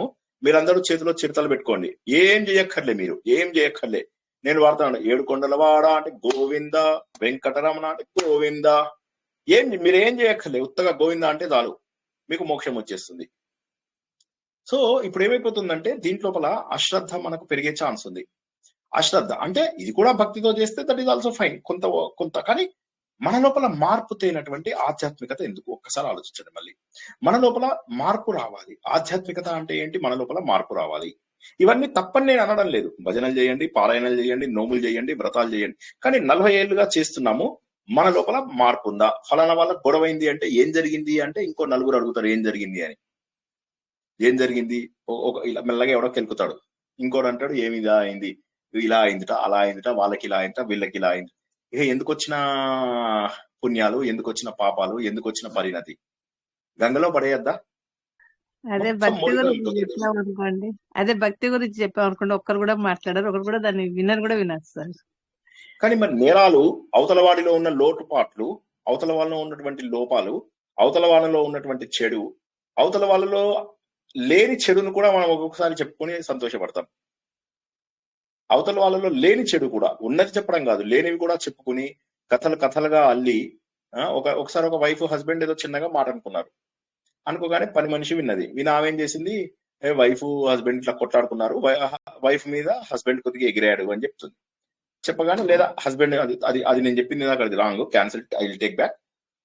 హస్బెండ్ మీద వైఫ్ గట్టిగా ఎగిరింది. ఇది ఇప్పుడు కరెక్ట్ గా యాక్యురేట్ గా ఉంది. ఆ హస్బెండ్ పైన వైఫ్ బాగా ఎగిరింది అని చెప్పగానే మరి ఆ హస్బెండ్ ఏం చేశాడంటే తలకాయ ఉంచుకుని వెళ్ళిపోయాడు. అనగానే పక్క వాళ్ళు ఈమెయిల్ ఏం చేస్తుంది, పక్క వాళ్ళకి చెప్తుంది, ఆమె వైఫ్ హస్బెండ్ కొట్టింది అని చెప్తుంది. ఆమె ఇంకొకళ్ళకి చెప్తుంది ఏమని, ఆమె కర్రతో కొట్టిందిరా అని. ఇంకోటి అంటాడు లేదు ఆమె చీపురుతో కొట్టిందిరా. కర్ర అంటే లేదు చీపురు, నీకేం తెలుసు, నేను చూశాను ఆవిడ ఎన్నోసార్లు చీపురు చేసుకోవడం హస్బెండ్ పైన. అంటే నేనేం తక్కువ ఊరుకున్నానమ్మా, నేను మా హస్బెండ్ చీపురుతో కొడతా, కర్రతో కూడా కొడతా, రిస్క్ తీసుకొని నేను రెండింటితోనూ కొడతా, ఆవిడేం గొప్ప అని. మళ్ళీ వీళ్ళలో కాంపిటీషన్ కూడా, ఎవరు ఎంత బాగా కొట్టాలి అనేది కాంపిటీషన్ కూడా. మళ్ళీ ఒక ఆవిడ అంటుంది మీరు ఈ 2 కొడతారు, నేను అప్పటాల కర్రతో కొడతా. సో ఈ జంక్ డిస్కషన్ ఏదైతే ఉందో దీనిపైన ఎక్కువ శ్రద్ధ కల్పించి చివరికి ఎక్కడి దాకా వెళ్తుందంటే, అది నీకు తెలుసా ఆవిడ వాళ్ళ ఆయనకి విడాకులు ఇచ్చింది అని. ఇంకొక ఆవిడ అంటుంది ఓ నీకు అంతే తెలుసా, ఆవిడ ఆల్రెడీ ఇంకోని చూసుకుంది, 2వ పెళ్లి కూడా చేసుకుంటుందిట. అయిపోయింది. ఎక్కడి నుంచి ఎక్కడికి తీసుకెళ్తాం మనం ఆలోచించాలి ఒకసారి. మనం ఎంత తప్పు చేస్తున్నామో, ఎంత ఘోరమైనటువంటి అపరాధాలు చేస్తున్నామో, మనకు తెలిసి తెలియని మాటలు మాట్లాడడం ద్వారా, అబద్ధాలు చెప్పడం ద్వారా ఈ రోజు వరకు కరెక్ట్ ఉన్న వ్యక్తిని కూడా రేపు మనము చెడుగా మాట్లాడతాం. ఒకే ఒక చిన్న ఇన్సిడెంట్ ద్వారా మనం చెడుగా మాట్లాడడానికి ప్రయత్నం చేస్తాము. ఎంత ఘోరమైనటువంటి అపరాధాలు మనం చేస్తున్నాము అనేటటువంటిది ఇది మనం గుర్తుంచుకోవాలి. కాబట్టి మన లోపల ఆసురీ లక్షణాలు పోగొట్టుకోవడానికి మనం ఏమాత్రమూ ప్రయత్నం చేయడం లేదు. అదే విధంగా ఏంటంటే మన లోపల జ్ఞానం తెచ్చుకోవడానికి కూడా ప్రయత్నం చేయడం లేదు. మేము మొదటి నుంచి భక్తి శ్రద్ధలతో నోములు చేస్తున్నాము, భక్తి శ్రద్ధలతో వ్రతం చేస్తున్నాము, భక్తి శ్రద్ధలతో ఉపవాసం ఉంటున్నాము, పర్ఫెక్ట్. వాళ్ళ గురించి అసలు నాకు క్వశ్చనే లేదు, వాళ్ళు ఏ పని చేసినా తప్పలేదు. కానీ అవి మీ లోపల పరిణతి తెచ్చాయా లేదా ఆలోచించండి. పరిణతి తెస్తే నేను చాలా సంతోషపడతా. I'm not against to anything that is suggested in Hindu Dharma. Hindu ధర్మలో చెప్పినటువంటి ప్రతి దాన్ని నేను సపోర్ట్ చేస్తాను, నేనేమి వాటిని వ్యతిరేకించను. కానీ మీరెలా చేస్తున్నారు? మొన్న మనం అనుకున్నాం భగవంతుడు భక్త సులభుడు, కరెక్ట్. కానీ ఏది భక్తులేని ముందు చూపించు నాకు. భగవంతుడు భక్త సులభుడు అనగానే అందరు ఇట్లా అందరూ ఇట్లా ఇలా ఊగుతారు అందరు. అవునండి, దేవుడు భక్త సులభుడు. నువ్వు భక్తుడే కాదయ్యా, నువ్వు భక్తులకి సులభుడు ఆయన. నువ్వు భక్తుడవు కాదు, నువ్వు కోరికలతో భగవంతుని పూజిస్తున్న పాపాత్ముడవి. నువ్వెలా అవుతావు భక్తుడివి? నువ్వు అసలు హిందువు ఎట్లయితావు అది చెప్పు. నువ్వు హిందువు కావాలి అంటే 4 గుణాలు నువ్వు కంప్లీట్ చేయాలి. ఏంది? ధర్మము, అర్థము, కామము, మోక్షము. అవి చేయకుండా నేను ఎందుకు చేయాలి, నేను ఏదో 5-10 నిమిషాలు చేశాను, నేను ఫలానా టెంపుల్కి వెళ్ళాను, ఈ టెంపుల్కి వెళ్ళాను, ఆ టెంపుల్కి వెళ్ళాను, నువ్వేవాడివి నాకు చెప్పడానికి? అయిపోయింది. సో జనాలు ఏం చేస్తారంటే తప్పు మార్గంలో వెళ్తారు. ఇప్పుడు ఇందాక చెప్పిన కథలోకే వెళ్దాం.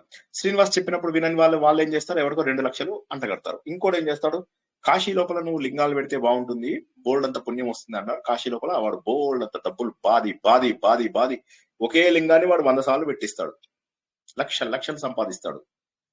అది ఉంది కదా, మీరు ఓ మై గాడ్ తెలుగులో మూవీ చూసే ఉంటారు. ఓ మై గాడ్ పరేష్ రావల్ది. తెలుగు లోపల గోపాలనో గోవింద ఒక మూవీ వచ్చింది కదా వెంకటేష్ది. ఆ మూవీ లోపల వెంకటేష్ ఏం చేస్తాడు, ఈ విగ్రహం చాలా మంచిది అని చెప్తాడు. ఆ విగ్రహం పోగానే వాడు కొనుక్కోగానే కొత్త విగ్రహం, అదే విగ్రహం అక్కడ పెడతాడు మళ్ళీ. అట్లాంటి వాళ్ళే ఎక్కువ మంది ఉంటారు.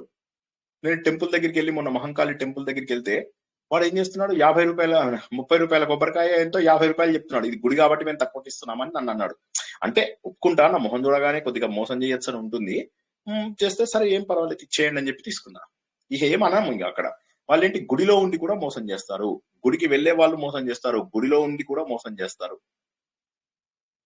గుడి దర్శనానికి వెళ్తుంటే మనని మోసం చేస్తారు. నేను దేవుడు సర్వీస్ కి వెళ్తున్నాను, దానికి వెళ్తున్నాను అంటారు, లైన్లలో మోసం చేస్తారు. ప్రతి చోట మోసము, అహంకారము, దంభము, దర్పము ఇవన్నీ చూపిస్తున్నప్పుడు దేవుడు ఎక్కడి నుంచి ప్రత్యక్షమవుతాడు? మనలో మార్పు వచ్చిందా లేదా? అది అన్నిటికంటే కూడా ఇంపార్టెంట్. మన లోపల మార్పు రావాలి. కాబట్టి ఓ అర్జున, ఆసురీ గుణాలు ఉన్న వాళ్ళకి ఏంటంటే ఇది మంచి నడవడిక, ఇది చెడ్డ నడవడిక అని ఎవరైనా చెప్తే వాళ్ళు వినరు, వాళ్ళు అర్థం కూడా చేసుకోరు. ఇది దేవుడు అన్నమాట, శ్రీనివాస్ అనడం లేదు. కాబట్టి వాళ్ళకు ప్రవర్తన వాళ్ళది ఎప్పుడు తప్పుగా ఉంటుంది. సత్ప్రవర్తన ఉండేటటువంటి అవకాశమే లేదు. ఇక పవిత్రత అంటావా, వదిలేసాయి, గాలికి వదిలేసాయి. వాళ్ళు ఎంతసేపు ఏవో సుఖాలు అనుభవించాలనుకుంటారు. వాడు చేయాల్సిన బాధ్యతలు చేయరు. బ్రాహ్మణ, క్షత్రియ, వైశ్యులందరూ కూడా సంధ్యావందనం చేయాలి. ఎంతమంది చేస్తున్నారు? 3 పుట్టలు చేయాలి. బ్రాహ్మణ, క్షత్రియ, వైశ్యులు కంపల్సరీగా చేయాలి. అసలు యాక్చువల్ గా ఒక 300 ఏళ్ల కింద బ్రాహ్మణ, వైశ్య, క్షత్రియ, శూద్ర అందరూ కూడా తప్పక చేయాలి. ఏది? సంధ్యావందనం. అది కాక అర్ఘ్యము ఆడ మొగ తేడా లేకుండా ప్రతి ఒక్కరూ ఇవ్వాలి. ఎంతమంది ఇస్తున్నారు? సో పవిత్రత లేనే లేదు. ప్రతి ఆడవాళ్ళు దేవుడికి ఇది ఇవ్వాలి. ఆఖరికి నేను టెక్నిక్ కూడా చెప్పాను, మీకు అంత ఓపిక లేకపోతే కనీసం బాత్రూంలో ఇవ్వండి. స్నానం చేయగానే వెంటనే 3 సార్లు దేవుడికి ఇచ్చేయండి. 3 సార్లు కాకపోతే 12 సార్లు. యోగా నేర్చుకుంటున్నారు కదా, ఆ యోగాలో ఉన్న మంత్రాలే చెప్పుకుంటూ ఇచ్చేయండి. ఓం మిత్రాయ నమః, ఓం రవే నమః, ఓం సూర్యాయ. అది చెయ్యరు. పవిత్రత లేదు, సత్ప్రవర్తన లేదు, సత్యసంధత కూడా లేదు, ట్రూత్. అర్జున, ఇలాంటి వాళ్ళు ఉంటారయ్యా ఎక్కువ మంది. వీళ్ళందరూ వాళ్ళు చెడ్డవాళ్ళు అనుకోరు, వాళ్ళు చెడ్డవాళ్ళు అనుకోరు. ఇవన్నీ కూడా ఆసురీ స్వభావాలే. నీకు నేను ఇంతవరకు కూడా 12వ అధ్యాయంలో, 13వ అధ్యాయంలో, ఈ అధ్యాయంలో ఎన్నో గొప్ప గొప్ప విషయాలు చెప్పాను అర్జున. నిజమైనటువంటి మనుషుడు ఎంత పవిత్రంగా ఉంటారనేది. కానీ చెడ్డ ప్రవర్తన ఉన్న వాళ్ళు ఉంటారు. వీళ్ళు ఏమంటారు తెలుసా, ఈ ప్రపంచంలో సత్యం అనేటటువంటిదే లేదు, ఇక్కడ నీతి నియమాలు లేవు. దేవుడు అన్నమాట ఇది, శ్రీనివాస్ అని లేదు. నైతిక ఎవరికైనా 8వ శ్లోకం నోటికి వస్తే చెప్తారా అండి? 16వ అధ్యాయంలో 8వ శ్లోకం. 16వ అధ్యాయంలో 8. నేను చెప్పనా? చెప్పమ్మా.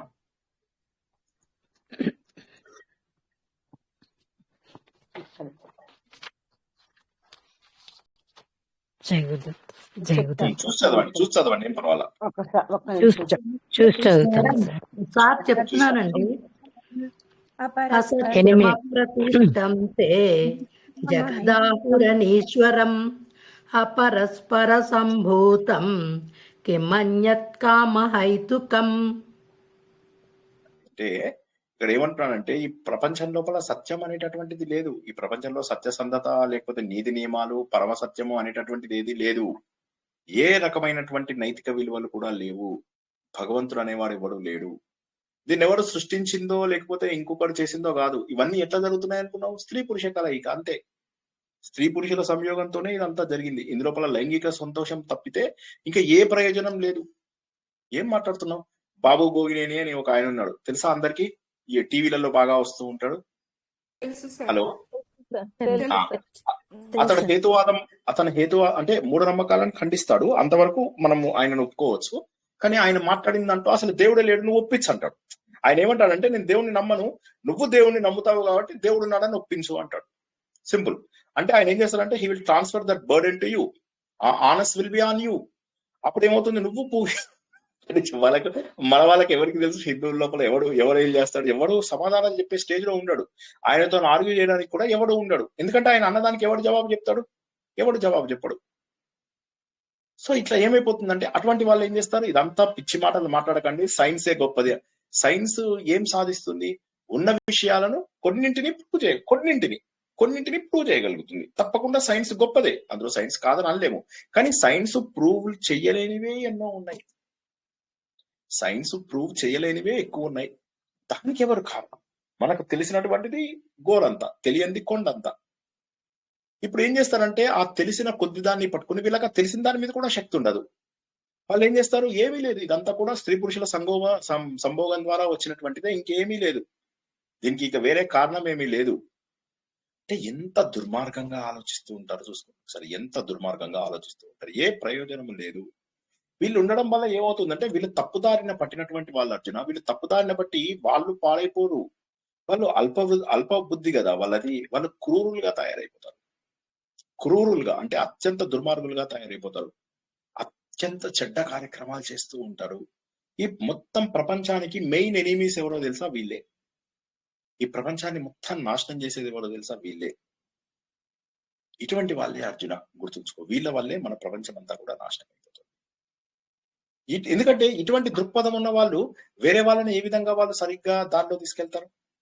ఎవరు కూడా సరైనటువంటి దారిలో తీసుకెళ్లారు కదా. చెడు కావాలి అనుకున్న వాళ్ళు చెడు దారిలోనే ఉంటారు, చెడు పనులే చేయిస్తారు, చెడే చూపిస్తారు. సో వాళ్ళు ఏం చేస్తారు, ప్రపంచాన్ని అంతా కూడా వాళ్ళు చెప్పిన మాటలు నమ్మే వాళ్ళలాగా చేస్తారు. వాళ్ళు చెప్పిన మాటలే నమ్మాలి.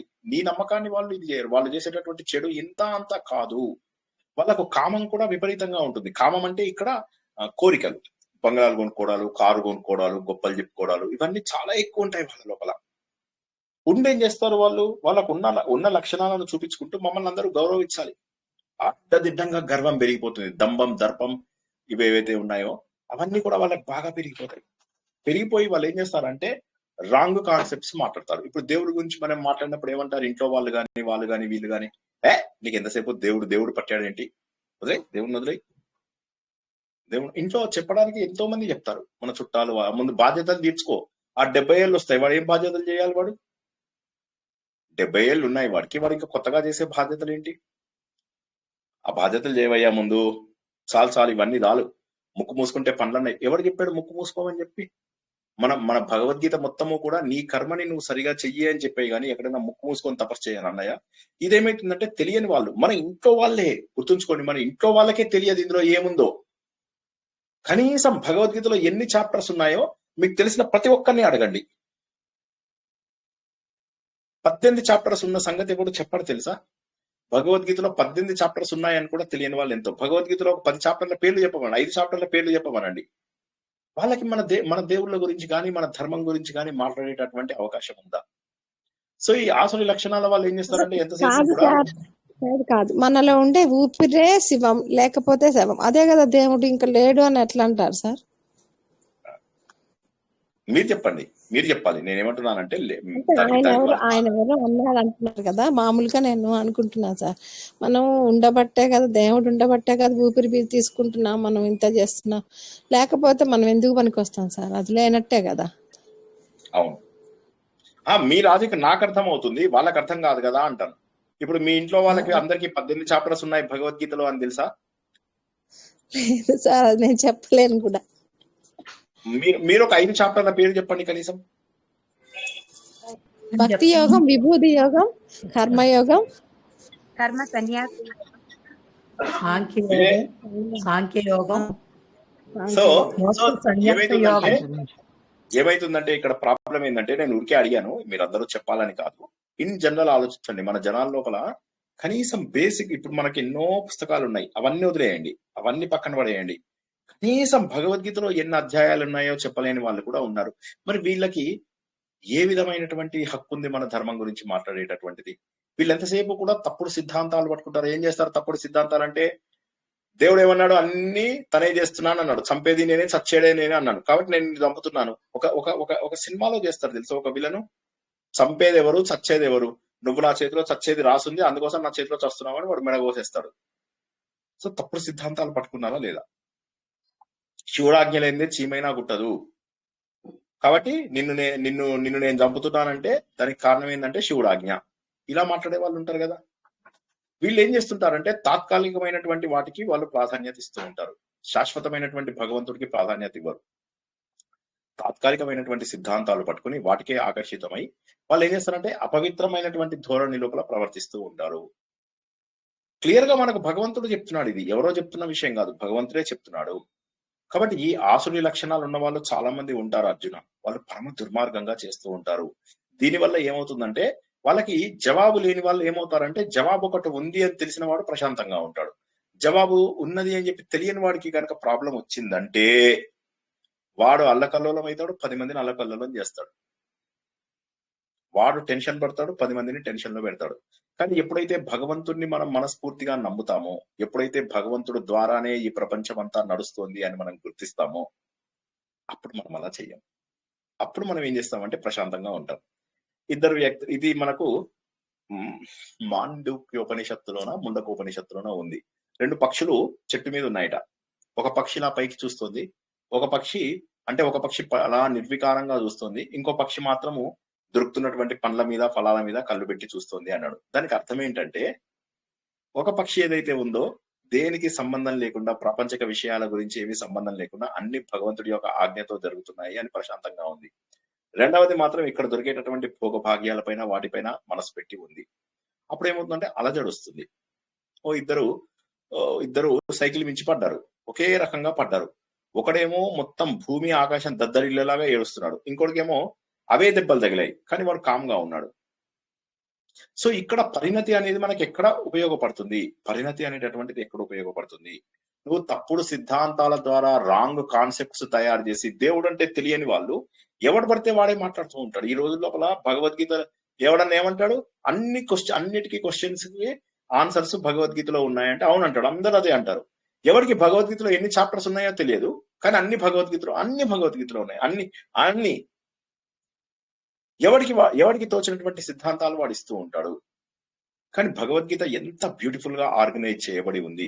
మొదటి 6 అధ్యాయాలలో కర్మ ఎలా చేయాలి, ఆ 5 అధ్యాయాలలో కర్మ చేయడానికి కావాల్సినటువంటి జ్ఞానం వచ్చిన తర్వాత కర్మ ఎందుకు చెయ్యాలి, కర్మలన్నీ వదిలేసి చెయ్యాలి, కోరికలు లేకుండా చెయ్యాలి, మనకు దాని ఫలితాలు వదిలేయాలి, ఇలా మనం 5 లక్షణాలు తెలుసుకున్నాం.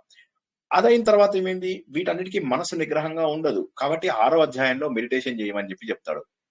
మెడిటేషన్ చేసి 6వ అధ్యాయంలో మెడిటేషన్ చేస్తూ మెడిటేషన్ తో ఆపకు, ఆ మెడిటేషన్ లో దేవుణ్ణి పెట్టుకొని మెడిటేషన్ సులభం అవుతుంది అని చెప్తాడు. అప్పుడు 7, 8, 9, 10, 11, 12 అధ్యాయాల్లో దేవుడి యొక్క గొప్పతనాన్ని చెప్తే నిన్ను భక్తుడిగా మారుస్తారు. 12వ అధ్యాయంలో నువ్వు నిజమైన భక్తుడుగా మారుతావు. నిజమైన భక్తుడు ఎన్ని పూజలు చేయాలని చెప్పాడండి? 12వ అధ్యాయంలో ఎన్ని నోములు చేయాలి, ఎన్ని పూజలు చేయాలండి, రోజుకి ఎన్నిసార్లు ఉపవాసనం ఉండాలని చెప్పాడండి? 12వ అధ్యాయం తెలిసిన వాళ్ళు ఎవరైనా చెప్పండి, కొత్త వాళ్ళు మాట్లాడండి. 12వ అధ్యాయంలో ఎన్ని రోజులు ఉపవాసం ఉండాలని చెప్పాడండి? అలా ఏమీ చెప్పలేదు. శ్రీకృష్ణ సార్ అవేమీ చెప్పలేదు సార్. భక్తి కావాలి అని భగవంతుడి లక్షణాలు చెప్పాడు. భక్తికి సంబంధించి చెప్పారు.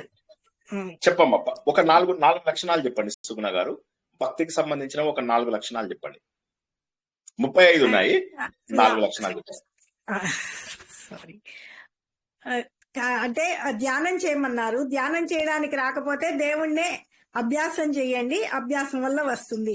అది కూడా రాకపోతే కర్మ చేయండి, ఫలితం మీరు ఆశించకుండా మంచి కర్మ చేయండి అని చెప్పారు. ఓకే, భక్తులు ఇంకెవరైనా 4 లక్షణాలు చెప్పండి. అవి సరే, మార్గం చెప్పారు, విచ్ ఇస్ కరెక్ట్. 35 లక్షణాలలో 4 లక్షణాలు ఎవరైనా చెప్పండి. నమస్కారం సార్, రాజేశ్వరి. చెప్పమ్మా. అద్వేష్ట సర్వభూతానాం మైత్రః కరుణ ఏవ చ నిర్మమో నిరహంకార సమదుఃఖ సుఖ క్షమి. నిజంగా ఈ భగవద్గీత 12వ అధ్యాయంలో ఉండే ఈ భక్తి తత్వం చూస్తే సార్, నిజంగా ఈ మేమెవరము ఎవరి దగ్గర భక్తి లేదు, నిజమైనటువంటి ఒక భక్తి అని ఒక అర్థమవుతుంది సార్. రైట్. ఇప్పుడు మీరు చెప్పిన శ్లోకాన్ని మళ్ళీ ఒకసారి చదవండి. అద్వేష్ట సర్వభూతానాం మైత్ర అన్నారు కదా. జనరల్ గా ఏం చేస్తారంటే విసర్గం తీసేసేయండి. అదేం చేస్తారు, మైత్రక్ కరుణ ఏవచ్చ, మైత్ర అనకూడదు, అక్కడ విసర్గ తీసేసేయాలి. ఓకే. తర్వాత నిర్మమో నిరహంకార సమదుఃఖ సుఖ క్షమి. అక్కడ మనకి ఏంటంటే ఎప్పుడు కూడా ఈ విసర్గలు జనరల్లీ మనము కలిసి చదువుతున్నప్పుడు విసర్గలు తీసేసేసి దాన్ని ఒక అక్షరంతో రీప్లేస్ చేస్తాం అన్నమాట. పర్లేదు, బాగానే చదివారు, వెరీ గుడ్. మీరు అన్నమాట కరెక్ట్. సో ఏంటంటే బేసికల్ గా పారాయణంలో కూడా దోషాలు ఉండకూడదు. ఎస్పెషల్లీ 12-15 అధ్యాయాలు మాత్రము అందరూ తప్పక నేర్చుకోమని నేను ఎన్నోసార్లు చెప్పాను. ఆ 2 అధ్యాయాలని కనీసం అందరూ కాస్త జాగ్రత్తగా జీవితంలో అభ్యసించుకోండి. సో ఎవరిని ద్వేషించకూడదు. అద్వేష్ట సర్వభూతానం మైత్ర కరుణ ఏవచ్చ, మిత్రత్వం ఉండాలి, కరుణ. తర్వాత నిర్మమో నిరహంకార, మమ అనేటటువంటిది ఉండాలి, అహంకారం ఉండకూడదు. సమ దుఃఖ సుఖ క్షమి. సో దుఃఖాల్లో సుఖంలో రెండిటిలో సమంగా ఉండాలి. క్షమ అనేటటువంటి లక్షణాలు ఉండాలి. సారు క్షాముందర వచ్చే విసర్గని పూర్తిగా చెప్పాలి కదా. సుఖ క్షమిని కరెక్ట్ కదా. సుఖ క్షమి అక్కడ ఒత్తు పడుకుతాం అంతే, ఆ విసర్గ తీసేస్తాం అక్కడ. కొద్దిగా మీరు నేర్చుకున్న, మీరు గీతా పరివార్లో నేర్చుకున్నట్టు లేరు, గీతా పరివార్లో నేర్చుకున్నట్టు లేరు మీరు. అక్షముందు సార్, అక్షముందు విసర్గ ఫుల్ గానే పలకాలండి. ముందు వచ్చే విసర్గం పూర్తిగా పలకాలంటారు కదా సార్. గీతా పరివార్లో క్షా వస్తే గనక దాని ముందు విసర్గని పూర్తిగా పలకాలని గీతా పరివారే చెప్తున్నారు. గీతా పరివార్లో అలా చెప్పరు జనరల్లీ. సరే, మనకి సేమ్ ఒత్తులు వస్తాయి విసర్గ తీసి. నారాయణీయం, భగవద్గీత, భాగవతం అన్నిట్లో వర్తిస్తున్నాయండి ఇవన్నీ. విసర్గ రూల్స్ మీరు నేర్చుకున్న పద్ధతిని బట్టి గీతా పరివార్లో నేర్పించిన పద్ధతి ఫాలో అవ్వండి. ఎనీవే మనకి ఇప్పుడు ప్రస్తుతం ప్రొనౌన్సియేషన్ డిస్కషన్ కాదు. ఇక్కడ మనకు వచ్చినటువంటి ఇష్యూ ఏంటంటే ఈ లక్షణాలు తెలుసుకుంటే సరిపోతుంది. అంటే ఏంటంటే మనకు ఉన్నటువంటి 35 లక్షణాల్లో మనం జీవితంలో ఎన్ని లక్షణాలని చేస్తున్నాము, ఎన్ని లక్షణాలను మనము ఆపాదించుకుంటున్నాము. వాళ్ళని భక్తులు అంటారు. భక్తులు అనగా ఎవరు? భక్తులు అంటే ఈ లక్షణాలను గుర్తించి వాటిని మన జీవితం లోపల అన్వయించుకునే వాళ్ళు భక్తులు. అలా 35 లక్షణాలు చెప్పారు. సో కాబట్టి ఇక్కడ మనం అది గుర్తుంచుకోవాలి. అంతేగాని ఏదో అడ్డదిడ్డంగా చేసేసేసి నాకు పూజ ఉంది, నాకు భక్తి ఉంది, నాకు దేవుడు వచ్చాడు, నాకు దేవుడు కల్లో కనిపించాడు, నాకు దేవుడు ఆశీర్వదించాడు, ఇటువంటి మాటలన్నీ అనేసి అవతల వాళ్ళని కూడా తప్పుదారి లోపల తీసుకెళ్లకూడదు. మీరు తప్పు చేయకూడదు, అవతల వాళ్ళని కూడా తప్పుదారిలోకి తీసుకెళ్లకూడదు. సో క్రమశిక్షణ అనేటటువంటిది ఏదైతే ఉందో అది భగవంతుడి దగ్గర అన్నిటికంటే కూడా గొప్పది. ఆ క్రమశిక్షణ ఉన్న వాళ్ళకు మాత్రమే భగవంతుడు సరైనటువంటి దారి లోపల పెడతాడు. క్రమశిక్షణ అత్యద్భుతమైనటువంటిది. ఎందుకంటే క్రమశిక్షణ ఉన్న వాళ్ళు మాత్రమే భగవంతుడి మార్గంలో సరైన దారిలో వెళ్తూ ఉంటారు. లేకపోతే ఏమవుతుందంటే అడ్డగోలుగా చేసేవి, ఇప్పుడు ఈ అడ్డగోలు పారాయణాలు, అడ్డగోలు ఇవి ప్రతిదీ, ఎస్పెషల్లీ మనము సంస్కృత ఉచ్చారణ కూడా ఏదైతే ఉంటుందో అది ఎగ్జాక్ట్లీ యాక్యురేట్ గా ఉండాల్సినటువంటి అవసరం ఉంది. ఎప్పుడైతే మనము మంత్ర ఉచ్చారణ ద్వారా ఒక ఫ్రీక్వెన్సీ, నేను ఇంతకు ముందు కూడా చెప్పాను, మంత్రాలకు ఒక ఫ్రీక్వెన్సీ ఉంటుంది. ఆ ఫ్రీక్వెన్సీ బయట ఉన్న ప్రకృతిలో ఒక ఫ్రీక్వెన్సీతో కలిసినప్పుడు ఇక్కడి నుంచి రెజోనెన్స్ రిలీజ్ అవుతుంది. సో ఆ రెజోనెన్స్ రిలీజ్ అవ్వాలి. ఓకేనా? అది రిలీజ్ అవ్వాలి అంటే మన ఉచ్చారణ సరిగా ఉండాలి, దాని వెనకాల భావం కూడా సరిగా ఉండాలి. అయితే భావం భగవద్గీత మాత్రం ఆచరణ వేదాంతము కాబట్టి భగవద్గీతలో అన్నిటికంటే ముఖ్యం ఆచరణనే. ఇప్పుడు మనకు పారాయణము, వివరణ, ఆచరణ, ఇందులోపల మూడవదే మనకి ఇక్కడ ముఖ్యము భగవద్గీత అనుష్ఠాన వేదాంతం. సో కాబట్టి అవి నేర్చుకోవాలి. కానీ మనకు తోచినట్టుగా జీవితాన్ని నడిపించుకుంటూ ఉన్నట్లయితే వారు చింతలతో, ఆందోళనలతో ఉండిపోతారు. చూసావా, పారాయణంలో నన్ను ముందు లైన్లో కూర్చోబెట్టలేదని కొంతమంది, స్టేజ్ ఎక్కించలేదని కొంతమంది, నాకు చీరలు పెట్టలేదని కొంతమంది, నాకు వస్తువులు ఎంతమంది స్వార్థపూరితమైనటువంటి లక్షణాలతో వెళ్తారో తెలుసా వీటన్నిటికీ? మీ అందరికీ తెలిసే ఉంటుంది. మీరు చాలా పారాయణాలు అవి అటెండ్ చేసిన వాళ్ళు ఉంటారు, 1,00,000 గళాలు, 1,00,000 గళాలు ఇవన్నీ చేసినప్పుడు ఏమవుతుంది, అక్కడ ఎంతసేపు కూడా ఇవే గోళలు. నాకు అవకాశం వచ్చింది, నీకు అవకాశం రాలేదు, నేను స్టేజ్ ఎక్కాను, నువ్వు స్టేజ్ ఎక్కావా, ఎంతసేపు కూడా దీంట్లోపల మనం ఎంతసేపు గుర్తింపు కోరుకుంటాం. ఏమిటి గుర్తింపు? ఎవడు గుర్తుపడతాడు నిన్ను? గుర్తుపట్టాల్సిన వాడు ఒక్కడే ఉన్నాడు, ఆయన అందరినీ గుర్తుపడతాడు. కాబట్టి మనలో ఉన్నటువంటి జ్యోతిని వెలిగించుకోవాలి. ఈ తప్పు లాజిక్, తప్పు రకమైనటువంటివి ఇవన్నీ కూడా చేస్తారు జనాలు అని చెప్పి శ్రీకృష్ణ భగవానుడే చెప్పాడు. కాబట్టి వీళ్ళ కామం ఏదైతే ఉంటుందో అది అదుపులేనటువంటిది. అంటే బంగ్లాలు కొనుక్కోవాలి, కారు కొనుక్కోవాలి, ఇవన్నీ దంభం, దర్పం ఇవన్నీ కూడా విపరీతంగా పెంచుకుపోయి ఉంటారు. వీళ్ళు ఎలా అంటే వాళ్ళు తప్పుడు సిద్ధాంతాలు పట్టుకోవడమే కాకుండా ఈ తప్పుడు సిద్ధాంతాలు అందరి లోపల పెంచుతారు. పెంచడం వల్ల ఏమో అంటాడు, ఈ ఒక్క శ్లోకం చదివావంటే నీ ఏడు తరాలు బాగుపడిపోతాయని చెప్తాడు ఎవడో. వాడు మాత్రం కిరీటాలు పెట్టుకుంటాడు. డబ్బు డబ్బు పాపిష్టిది బాబోయ్, డబ్బు డబ్బు అంటాడు. వాడు మాత్రం అక్కడ వెళ్ళేటప్పుడు డబ్బు పాపిష్టిది, అక్కడ హుండీలో వేసేసి వెళ్ళిపో. ముందు అక్కడ హుండీలు పెడతారు. ఎవడండి వీటికి హుండీలు పెట్టే అధికారం ఇచ్చినవాడు? దేవుడు జ్ఞానం ఇచ్చినవాడు డబ్బులు చేసుకుంటాడా? నువ్వు సిడీలు యూఎస్బీలు అమ్ముకునే నీచుడివి, నీకు అసలు దేవుడి గురించి మాట్లాడే హక్కు ఎక్కడిది? నువ్వు బ్లాక్ మనీ చేసుకునేటటువంటి మనిషివి, నువ్వు అది దేవుడికి సమర్పించే హక్కు ఎక్కడిది నీకు? నువ్వు బ్లాక్ మనీని దేవుడికి సమర్పిస్తావా? ఆ డబ్బుకు నువ్వు ట్యాక్స్ కట్టావా లేదా? నువ్వు సంపాదిస్తున్న ప్రతి రూపాయికి గవర్నమెంట్ కు ట్యాక్స్ కట్టావా లేదా? లేకపోతే అది పాపపు డబ్బు, పాపపు సొమ్ము. న్యాయార్జితం దైవార్పితం. ఇది కరెక్ట్ పద్ధతి. న్యాయంగా సంపాదించు, దైవానికి అర్పించు. పర్లేదండి, కొద్దిగా ఇక్కడ నేను ట్యాక్స్ ఎగ్గొట్టేశారు, పర్లేదు, ఇది కడితే బిల్లు ఇవ్వకపోతే కొద్దిగా. ఎన్ని తప్పులు కళ్ళ ముందు చేసుకుంటూ నేను మంచాన్ని అనుకుంటున్నారు. ఒకసారి ఆలోచించండి జనాలు. 100 మందిలో 2% మంది మాత్రమే ట్యాక్సులు కడుతున్నారు ఇండియాలో అంటే ఒక్కసారి ఊహించండి ఎంత ఘోరాతి ఘోరంగా జనాలు బతుకుతున్నారు. నీచాతి నీచమైనటువంటి బతుకులు బతుకుతున్నారు. వీళ్ళందరూ కూడా హీన యోనుల్లో పుడతారు, నీచ యోనుల్లో పుడతారు. దురదృష్టకరమైనటువంటి ఇది. తప్పులు చేసి నేను భక్తుని ఎలా అనుకుంటారు? మన లోపల మార్పు తేవడానికే దైవాసుర సంపద విభాగ యోగం ఉంది. అందుకే మనకు 10-12 వారాల నుంచి ఇదే నడుస్తుంది. పట్టుమని 10 శ్లోకాలు చెప్పుకోలేకపోయాం. దానికి కారణం ఏంటంటే ఈ అధ్యాయం చదివాకైనా మనం మారాలి. నేను తప్పు చేస్తున్నానా, దానికి ఫలితం ఏంటి, తప్పు చేయకుండా నేను ఎలా ఉండగలను, ఇవి ఆలోచించాలి. ఆత్మసుఖము వీడి నీ ఆట కొరకు పాత్ర పోషణ చేసి సూత్రధారి, విశ్రమించదని పాదం ఆశ్రయించి పరమ కరుణాంతరంగా శ్రీ పాండురంగా. జై శ్రీకృష్ణ. నచ్చిందా అధ్యాయం? ఇంకా చాలా ఉన్నాయి శ్లోకాలు ఇందులో, మనం కొద్దిగానే తెలుసుకున్నాము. నిద్రలేవండి. భగవద్గీత మీరు చెప్పాక నచ్చకపోవడం అంటూ ఉండదు సార్.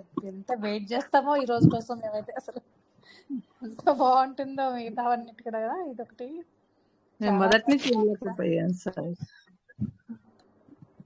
ఉన్నాయా సార్ వీడియోలు మొదటి నుంచి? శ్రీకృష్ణ సార్, ఆచరిస్తే అన్ని బాగుంటాయి సార్. ఆచరించాలి, మంచి గుణాలు ఆచరించాలి.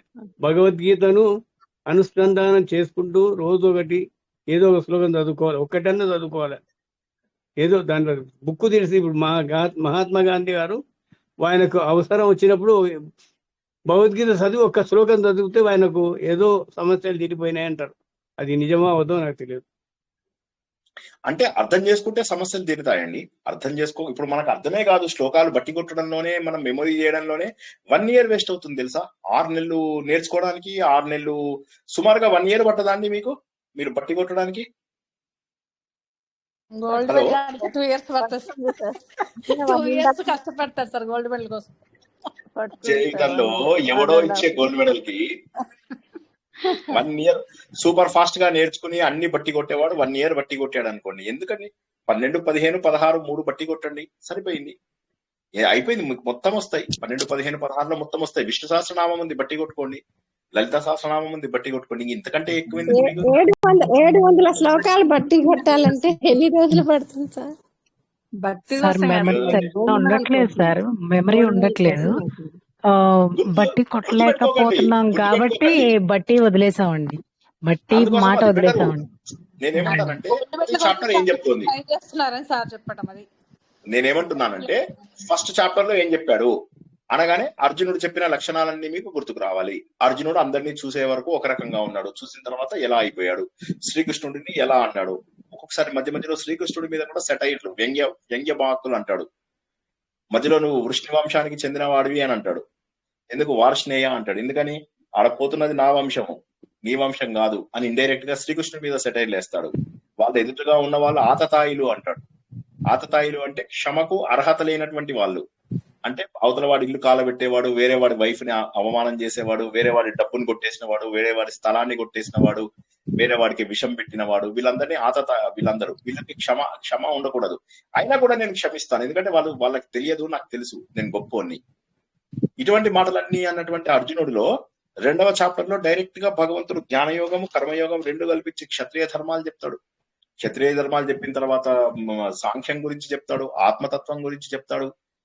అంతా చెప్పి జ్ఞానం అన్నిటికంటే గొప్పది స్థిత ప్రజ్ఞత అని చెప్పగానే అర్జునుడికి అర్థం కాదు. 3వ అధ్యాయంలో అంటాడు, నువ్వు జ్ఞానం గొప్పదైతే నాతో కర్మ ఎందుకు చేపిస్తున్నావు? కర్మ అంటే యుద్ధం కదా, జ్ఞానం గొప్పది అంటున్నావు, సరే జ్ఞానం చూజ్ చేసుకుంటా, కర్మ చేయను, యుద్ధం చేయను, నా మైండ్ ఎందుకు క్రాక్ చేస్తున్నావు శ్రీనివాస్ లాగా అని చెప్పేసి మధ్యలో శ్రీనివాసుని ఒకరిని యాడ్ చేస్తాను, ఎందుకో నాకు అర్థం కాదు. సో అనగానే అప్పుడు భగవంతుడికి అర్థమవుతుంది, అర్జునుడికి అర్థం కాలేదని. అప్పుడు 3వ అధ్యాయం నుంచి కర్మ ఎలా చేయాలి అని చెప్తాడు. 3, 4, 5 అధ్యాయాలలో కర్మ ఎలా చేయాలో చెప్తాడు. 6వ అధ్యాయంలో దానికోసం మనసును నిగ్రహించుకోవాలి. నువ్వు కోరుకోకుండా పని చెయ్యి అంటే, అసలు కోరిక లేకపోతే పని ఎందుకు చేస్తాను? మనసును నిగ్రహించుకోవడం కష్టంగా ఉంది అంటే కరెక్ట్ నువ్వు చెప్పింది, మనసును నిగ్రహించుకోలేవు, అందుకోసమే మెడిటేషన్ చెయ్యి. ఆ మెడిటేషన్ చేసిన తర్వాత 6వ చాప్టర్ లోపల చెప్తాడు, ఆ మెడిటేషన్ చేసిన తర్వాత చివరి శ్లోకం లోపల దేవుడు అంటే కూడా భక్తి ఉండాలి అని. భక్తి ఉండాలి అంటే ఏంటి అంటే అప్పుడు చెప్తాడు మొత్తం ఈ సృష్టి ఎలా ఏర్పడింది, పంచభూతాలు, వీటి గురించి చెప్పుకుంటూ వచ్చి భగవంతుడి యొక్క అన్ని రకాల రూపాలు చెప్తూ ప్రతి ఒక్క చోట భగవంతుడు ఉన్నాడు అనేటటువంటి విషయాన్ని తెలియజేస్తూ అలా చెప్పి 10వ అధ్యాయంలో పూర్తి స్థాయి భగవంతుడి యొక్క అన్ని రకాల విశిష్టంగా ఎక్కడెక్కడ భగవంతుడు కనిపిస్తాడో అవన్నీ కూడా చూపించి పాండవులలో అర్జునుడిని నేనే, ఏనుగుల లోపల ఐరావతాన్ని నేనే, గుర్రాల లోపల ఉచ్చేష్టవాన్ని నేనే, మన చెట్ల లోపల కామధేను నేనే, ఇలా నీకు కొన్ని గొప్పవి చెప్పాను, కానీ ఇదంతా ఎందుకు అర్జున, అన్నిట్లలో ఉన్నది నేనే అంటాడు. అర్జునుడు కన్ఫ్యూజ్ అవుతాడు, ఇన్నిట్లలో ఉంటే నువ్వు ఇండైరెక్ట్ గా ఉన్నావు, నువ్వు డైరెక్ట్ గా చూడాలి, నాకు డైరెక్ట్ గా చూపించుకో నువ్వు. అప్పుడు భగవంతుడు విశ్వరూపం చూపిస్తాడు, స్పెషల్ కన్లిస్తాడు అర్జునుడికి. విశ్వరూపం చూపించి నువ్వు పాస్ట్ ప్రజెంట్ ఫ్యూచర్ ఏదన్నా చూసుకో, ఇప్పుడు నన్ను నువ్వు చూడగలుగుతావు. ఈ విశ్వరూపం ఎవరు చూడలేదు ఇంతవరకు, రకరకాల రూపాల్లో విశ్వరూపం చూశారు, కానీ ఇప్పుడు నువ్వు చూడబోయే విశ్వరూపం మాత్రము అమేజింగ్ విశ్వరూపం. పాస్ట్ ప్రజెంట్ ఫ్యూచర్ ఏదైనా నువ్వు చూడగలవు, ఎక్కడైనా ఉండగలవు, అన్ని చోట్ల నువ్వు వ్యాపించగలవు అంటే భగవంతుడి యొక్క లక్షణాలను అర్జునుడికి ఇస్తాడు. ఇవ్వగానే ఆ లక్షణాలతో అర్జునుడు మొత్తం చూస్తాడు, ప్రపంచమంతా భగవంతుడిలోనే ఉన్నటువంటి సంగతులు చూస్తాడు. అందరి పొట్టలు భగవంతుడు పొట్టలే, ఎవడి పొట్టగొట్టినా భగవంతుడు పొట్టగొట్టినట్టే, ఎవరికి పెట్టినా భగవంతుడికి పెట్టినట్టే. హే భగవాన్, సర్వత్రా నువ్వే వ్యాపించి ఉన్నావు, అందరి తలలు నీవే, అందరి పొట్టలు నీవే, అందరి చేతులు నీవే, అన్ని నీవే భగవాన్, నువ్వు అన్ని చోట్ల ఉన్నావు అని చెప్పేసి చూస్తాడు. చూసి యుద్ధంలో ఏం జరుగుతుందో చూద్దాం అనుకుంటాడు. అప్పుడు యుద్ధం లోపల తన వాళ్ళందరూ చనిపోతూ కనిపిస్తూ ఉంటారు. అప్పుడు భయపడిపోయి నాకు రూపాన్ని తగ్గించుకో అంటాడు. రూపాన్ని తగ్గించుకున్నాక ఏడవడం మొదలెడతాడు, ఇంత గొప్పవాడివని నీ రూపం తెలియదు నాకు, నిన్ను ఇప్పుడు చూసిన తర్వాత నాకు అర్థమైంది, ఇన్ని రోజులు నేను తప్పు చేశాను, ఇన్ని రోజుల పాటు నేను తప్పు చేశాను. హే భగవాన్, నువ్వు మన ఇద్దరం అన్నం తింటున్నప్పుడు నీకంటే 2 ముద్దలు ఎక్కువ తిన్నాను, మన ఇద్దరం నడుస్తుంటే నీకంటే ఒక అడుగు ముందుకు నడిచాను. ఓ భగవాన్, మనం అప్పుడప్పుడు ఉన్నప్పుడు నీ మీద జోక్స్ వేసాను, అరే గొల్లోడా, అరే పాలోడా, ఇట్లా కొన్ని జోక్స్ వేసాను, అరే యాదవ, ఆ మాటలన్నిటినీ నన్ను క్షమించు. ఒక తండ్రి కొడుకును క్షమించినట్టు, ఒక భార్య నీ భర్త క్షమించినట్టు, ఒక మిత్రుడు ఇంకో మిత్రుడిని క్షమించినట్టు నన్ను క్షమించు అని చెయ్యని తప్పుకి సుధామోహన్ గారు మ్యూట్ లో పెట్టుకోండి. సో ఆయన అడుగుతాడన్నమాట, ఇటువంటి తప్పులన్నింటికీ కూడా నన్ను క్షమించు అని చెప్పేసి చెప్తాడు. చెప్పగానే అప్పుడు భగవంతుడు అంటాడు, పర్వాలేదయ్యా, నువ్వు భక్తుడుగా మారడం నాకు అదే ముఖ్యము అంటాడు. అంటే భక్తుడు అంటే ఏం చేయాలి, భక్తుడు అంటే నాకు అర్థం కావడం లేదు. శ్రీనివాసు స్టూడెంట్స్ అని కొంతమంది ఉన్నారు, వాళ్ళు ఏదో తబలాలు కొడుతున్నారు, పిచ్చి డాన్సులు చేస్తున్నారు, అదే నా నేను చేయాల్సింది అంటాడు. అంటే మధ్యలో ఈ శ్రీనివాస్ ఎందుకు తీసుకొస్తావయ్యా నా దగ్గరికి, ఆయన స్టూడెంట్స్ కి ఆయనకు తెలియదు కాబట్టి వెళ్తున్నారు, అది కాదు చెయ్యాల్సింది. భక్తి అంటే ఏంటి, మద్భక్త, మత్పరమ, నిర్వైర, మత్ కర్మకృత్, నా కోసం కర్మ చేయి, నా భక్తుడుగా మారు, నిర్వైర, ఎవరిని ద్వేషించకు, నేనే పరమపదం అని చెప్పేసి గుర్తించు, హైయెస్ట్ నేనే అని గుర్తించు. చివరగా చెప్తాడు సంఘ వివర్జిత, ఈ ఫోన్ కాల్స్ అవి చేస్తావు కదా, అవి తగ్గించుకో, డిటాచ్మెంట్ పెంచుకో, డిటాచ్మెంట్ అన్నిటికంటే గొప్పది, వైరాగ్యం పెంచుకో. కొంతమంది అడుగుతారు, సార్ వైరాగ్యం ఎందుకు సార్, ఇట్లా బానే ఉంది కదా మనవలతో మనవరాలతో. జనాలందరూ ఏంటంటే కాంప్రమైజ్ అవుదామని ఆలోచిస్తుంటారు. ప్రతి ఒక్కరు కూడా అందరు ఏం ఆలోచిస్తున్నారు తెలుసా, 2 పడవల మీద ట్రావెల్ చేద్దామని ఆలోచిస్తున్నారు. కానీ కొంతైనా వైరాగ్యం తెచ్చుకోవాలి అని ఆలోచించట్లేదు. మా అమ్మగారికి నేను ఈ విషయం ఎప్పుడూ చెప్తుండేవాడిని, వినలేదు. ఇప్పుడు మంచం మీద కూడా ఉండి మా అమ్మ కొన్నేళ్లుగా మంచం మీదే ఉన్నారు. ఇప్పుడు ఆవిడ ఏంటంటారు, ఏమిట్రా పిల్లాన్ని తీసుకురాలేదు, ఏమిట్రా వైఫ్ ని తీసుకురాలేదు, వాళ్ళని ఈసారి తీసుకురా, కూతురు అక్కడ బాగానే ఉందా, ఇక్కడ బాగానే ఉన్నాడా, కొడుకు అమెరికా నుంచి వచ్చి ఇవే మాటలు తప్పితే ఆవిడకి వేరే మాటలు లేవు.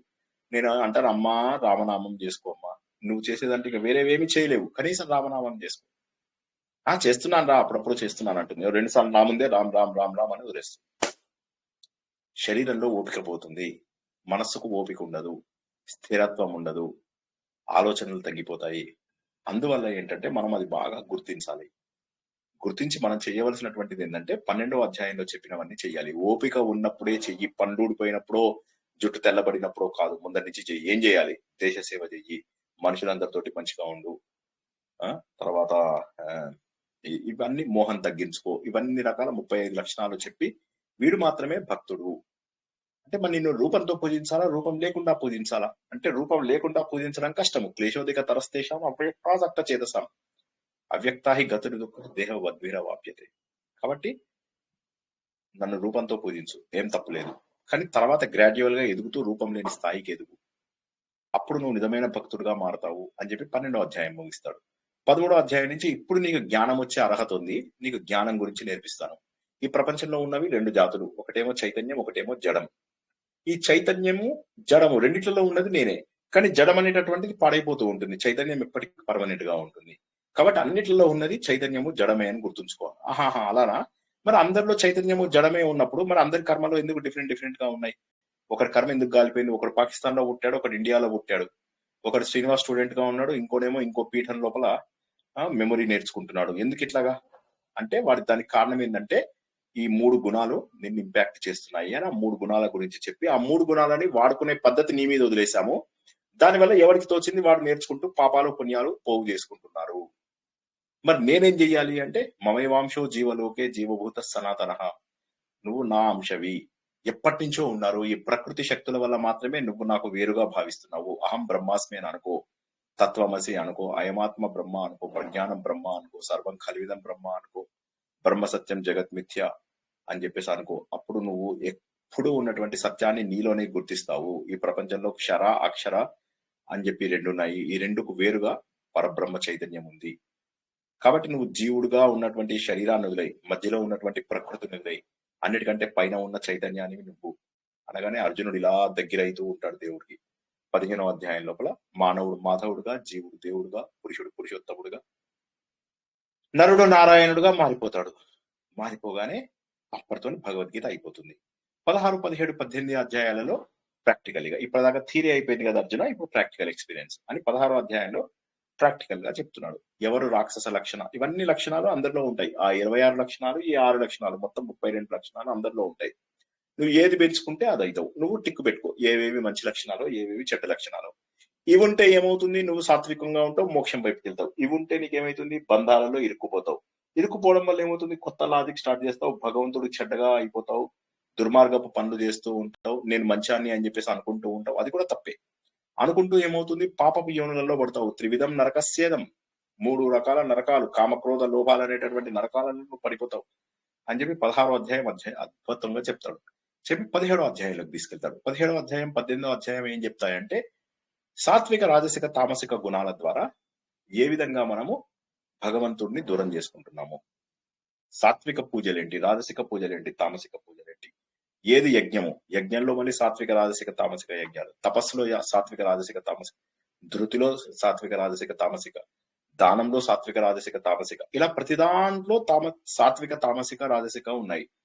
అనగానే మనకి ఇమీడియట్ గా అర్థమైపోతుంది, ఈ తబలాలు కొట్టేవాళ్ళు, ఈ డాన్సులు కొట్టేవాళ్ళు, ఈ కర్రలు చేసేవాళ్ళు, వీళ్ళందరూ కూడా రాజసము తామసము వీటి లోపల చేస్తూ ఉంటారు. కాబట్టి మనం ఏం చేయాలి? సాత్వికంగా చేయాలి. ఋషికేశ్ లోపల కూర్చోవాలి. అలా కూర్చున్నాం మనము.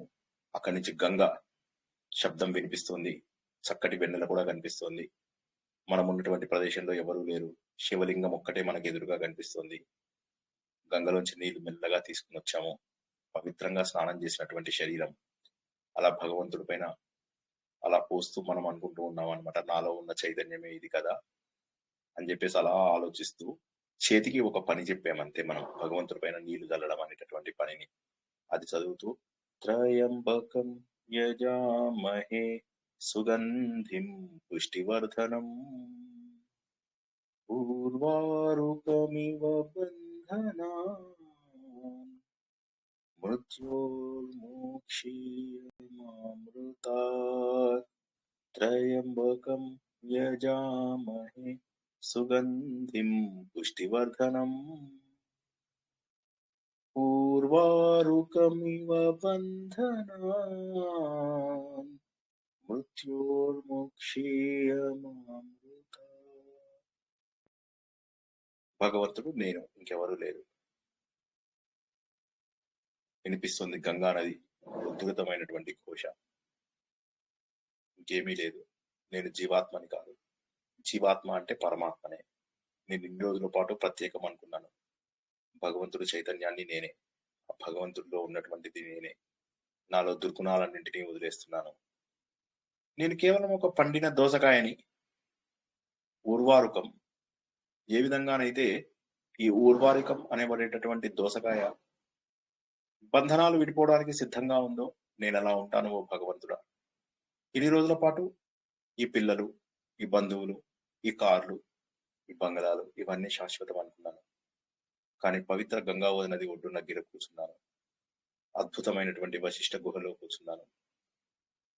ఇప్పుడు నాకు తెలుస్తోంది ఈ ప్రశాంతత ఏంటి, ఈ నిర్మలత్వం ఏంటి, ఈ ఆనందం ఏంటి. భగవంతుడా, నన్ను ఈ బంధనాల నుంచి విడిచేయి. నాలోనే ఉన్న నిన్ను గుర్తించేలాగా చెయ్యి. ప్రశాంతంగా కూర్చుని ఏ గుణాలు నాకు వద్దు, త్రిగుణాతీతుడైనటువంటి భగవంతుడిలో నేను కలిసిపోతున్నాను. ఇక నాకు మోక్షం కూడా అవసరమా? మోక్షం కూడా అవసరం లేదు. ఎందుకంటే నేనే మోక్ష స్వరూపుడనై ఉన్నాను. సత్యం తెలుసుకున్నాను అంటే మోక్ష స్వరూపుడను. ఇక నాకు ప్రత్యేకంగా మోక్షం రావాల్సిన అవసరం ఏముంది? అందుకే అర్జునుడు కూడా మోక్షం కావాలి అని అడగలేదు, మోక్షాన్ని కూడా సన్యసించాడు. ఎందుకంటే తనే మోక్ష స్వరూపుడు అయినప్పుడు ఇక తను మళ్ళీ మోక్షం కోరుకోవడం ఏంటి? అన్నం తిన్నవాడు మళ్ళీ పెరగన్నం పెట్టు అన్నట్టుగా ఉంటుంది అది. ఇంకా మరి కుంభాలు పెట్టు అన్నట్టుగా. ఆల్రెడీ మనమంతా మోక్ష స్వరూపులమే. ఆ విషయం తెలుసుకోలేకపోతున్నాం. సత్యం తెలిసినప్పుడు మనకు అర్థమవుతుంది నాకు ఇంకా మోక్షం కూడా అవసరం లేదు. ఎందుకంటే నేను ఆల్రెడీ మోక్ష స్వరూపుడినై ఉన్నాను.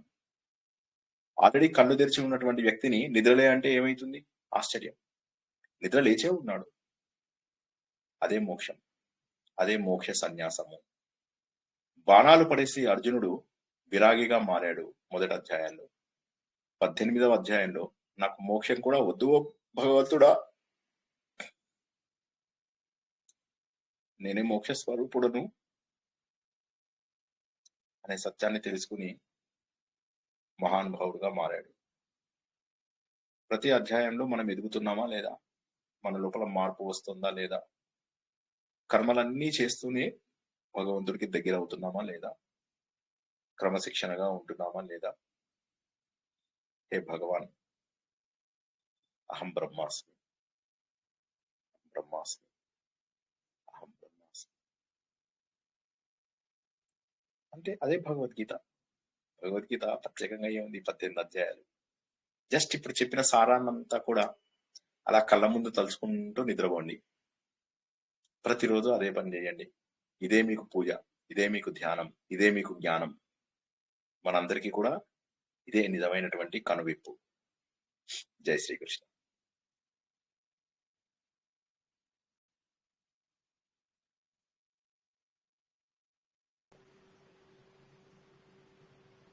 మంచి నిద్రలో వెళ్ళిపోయారు. శ్రీనివాస్ స్టూడెంట్సా మదాకా? చాలా బాగా చెప్పారు సార్. చాలా ఎంజాయ్ చేశాను. ధ్యానం బాగా చేయించారు. చక్కగా అదే మనసులో పెట్టుకుంటూ ఈ భావననే, పవిత్రమైనటువంటి భావననే మనసు లోపల ఉంచుకుంటూ సత్యాన్ని తెలుసుకోవడానికి ప్రయత్నం చేయండి. మన అన్ని లక్షణాలు ఒక్కసారి పోతాయని అనుకోవద్దు. క్రమ పద్ధతి లోపల మనకు ఉన్నటువంటి లక్షణాలన్నింటినీ కూడా వదిలేసుకుంటాం. వదిలేసుకుంటూ భగవంతుడి లోపల కలిసిపోతాం. కాబట్టి ఆ సత్యాన్ని గుర్తించండి. భగవంతుడికి దగ్గర అవడానికి ప్రయత్నం చేయండి. భగవద్గీత మహోన్నతమైనటువంటిది.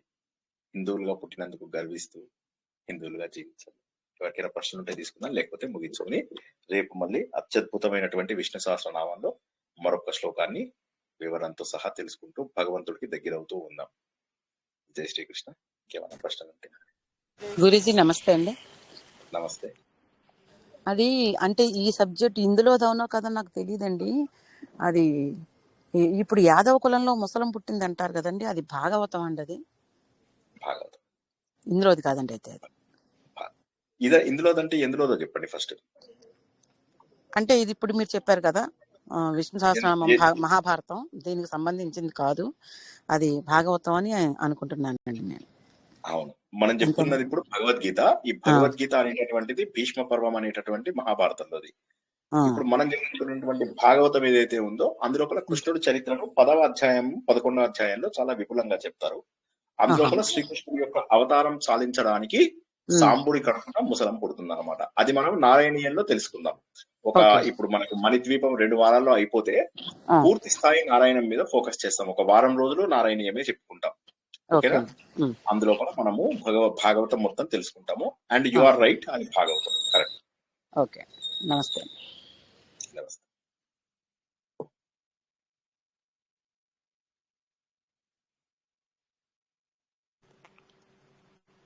రోజుకి భగవద్గీత ఒక అధ్యాయం చదివి దాని మీనింగ్ రోజు చదువుతున్నాం సార్.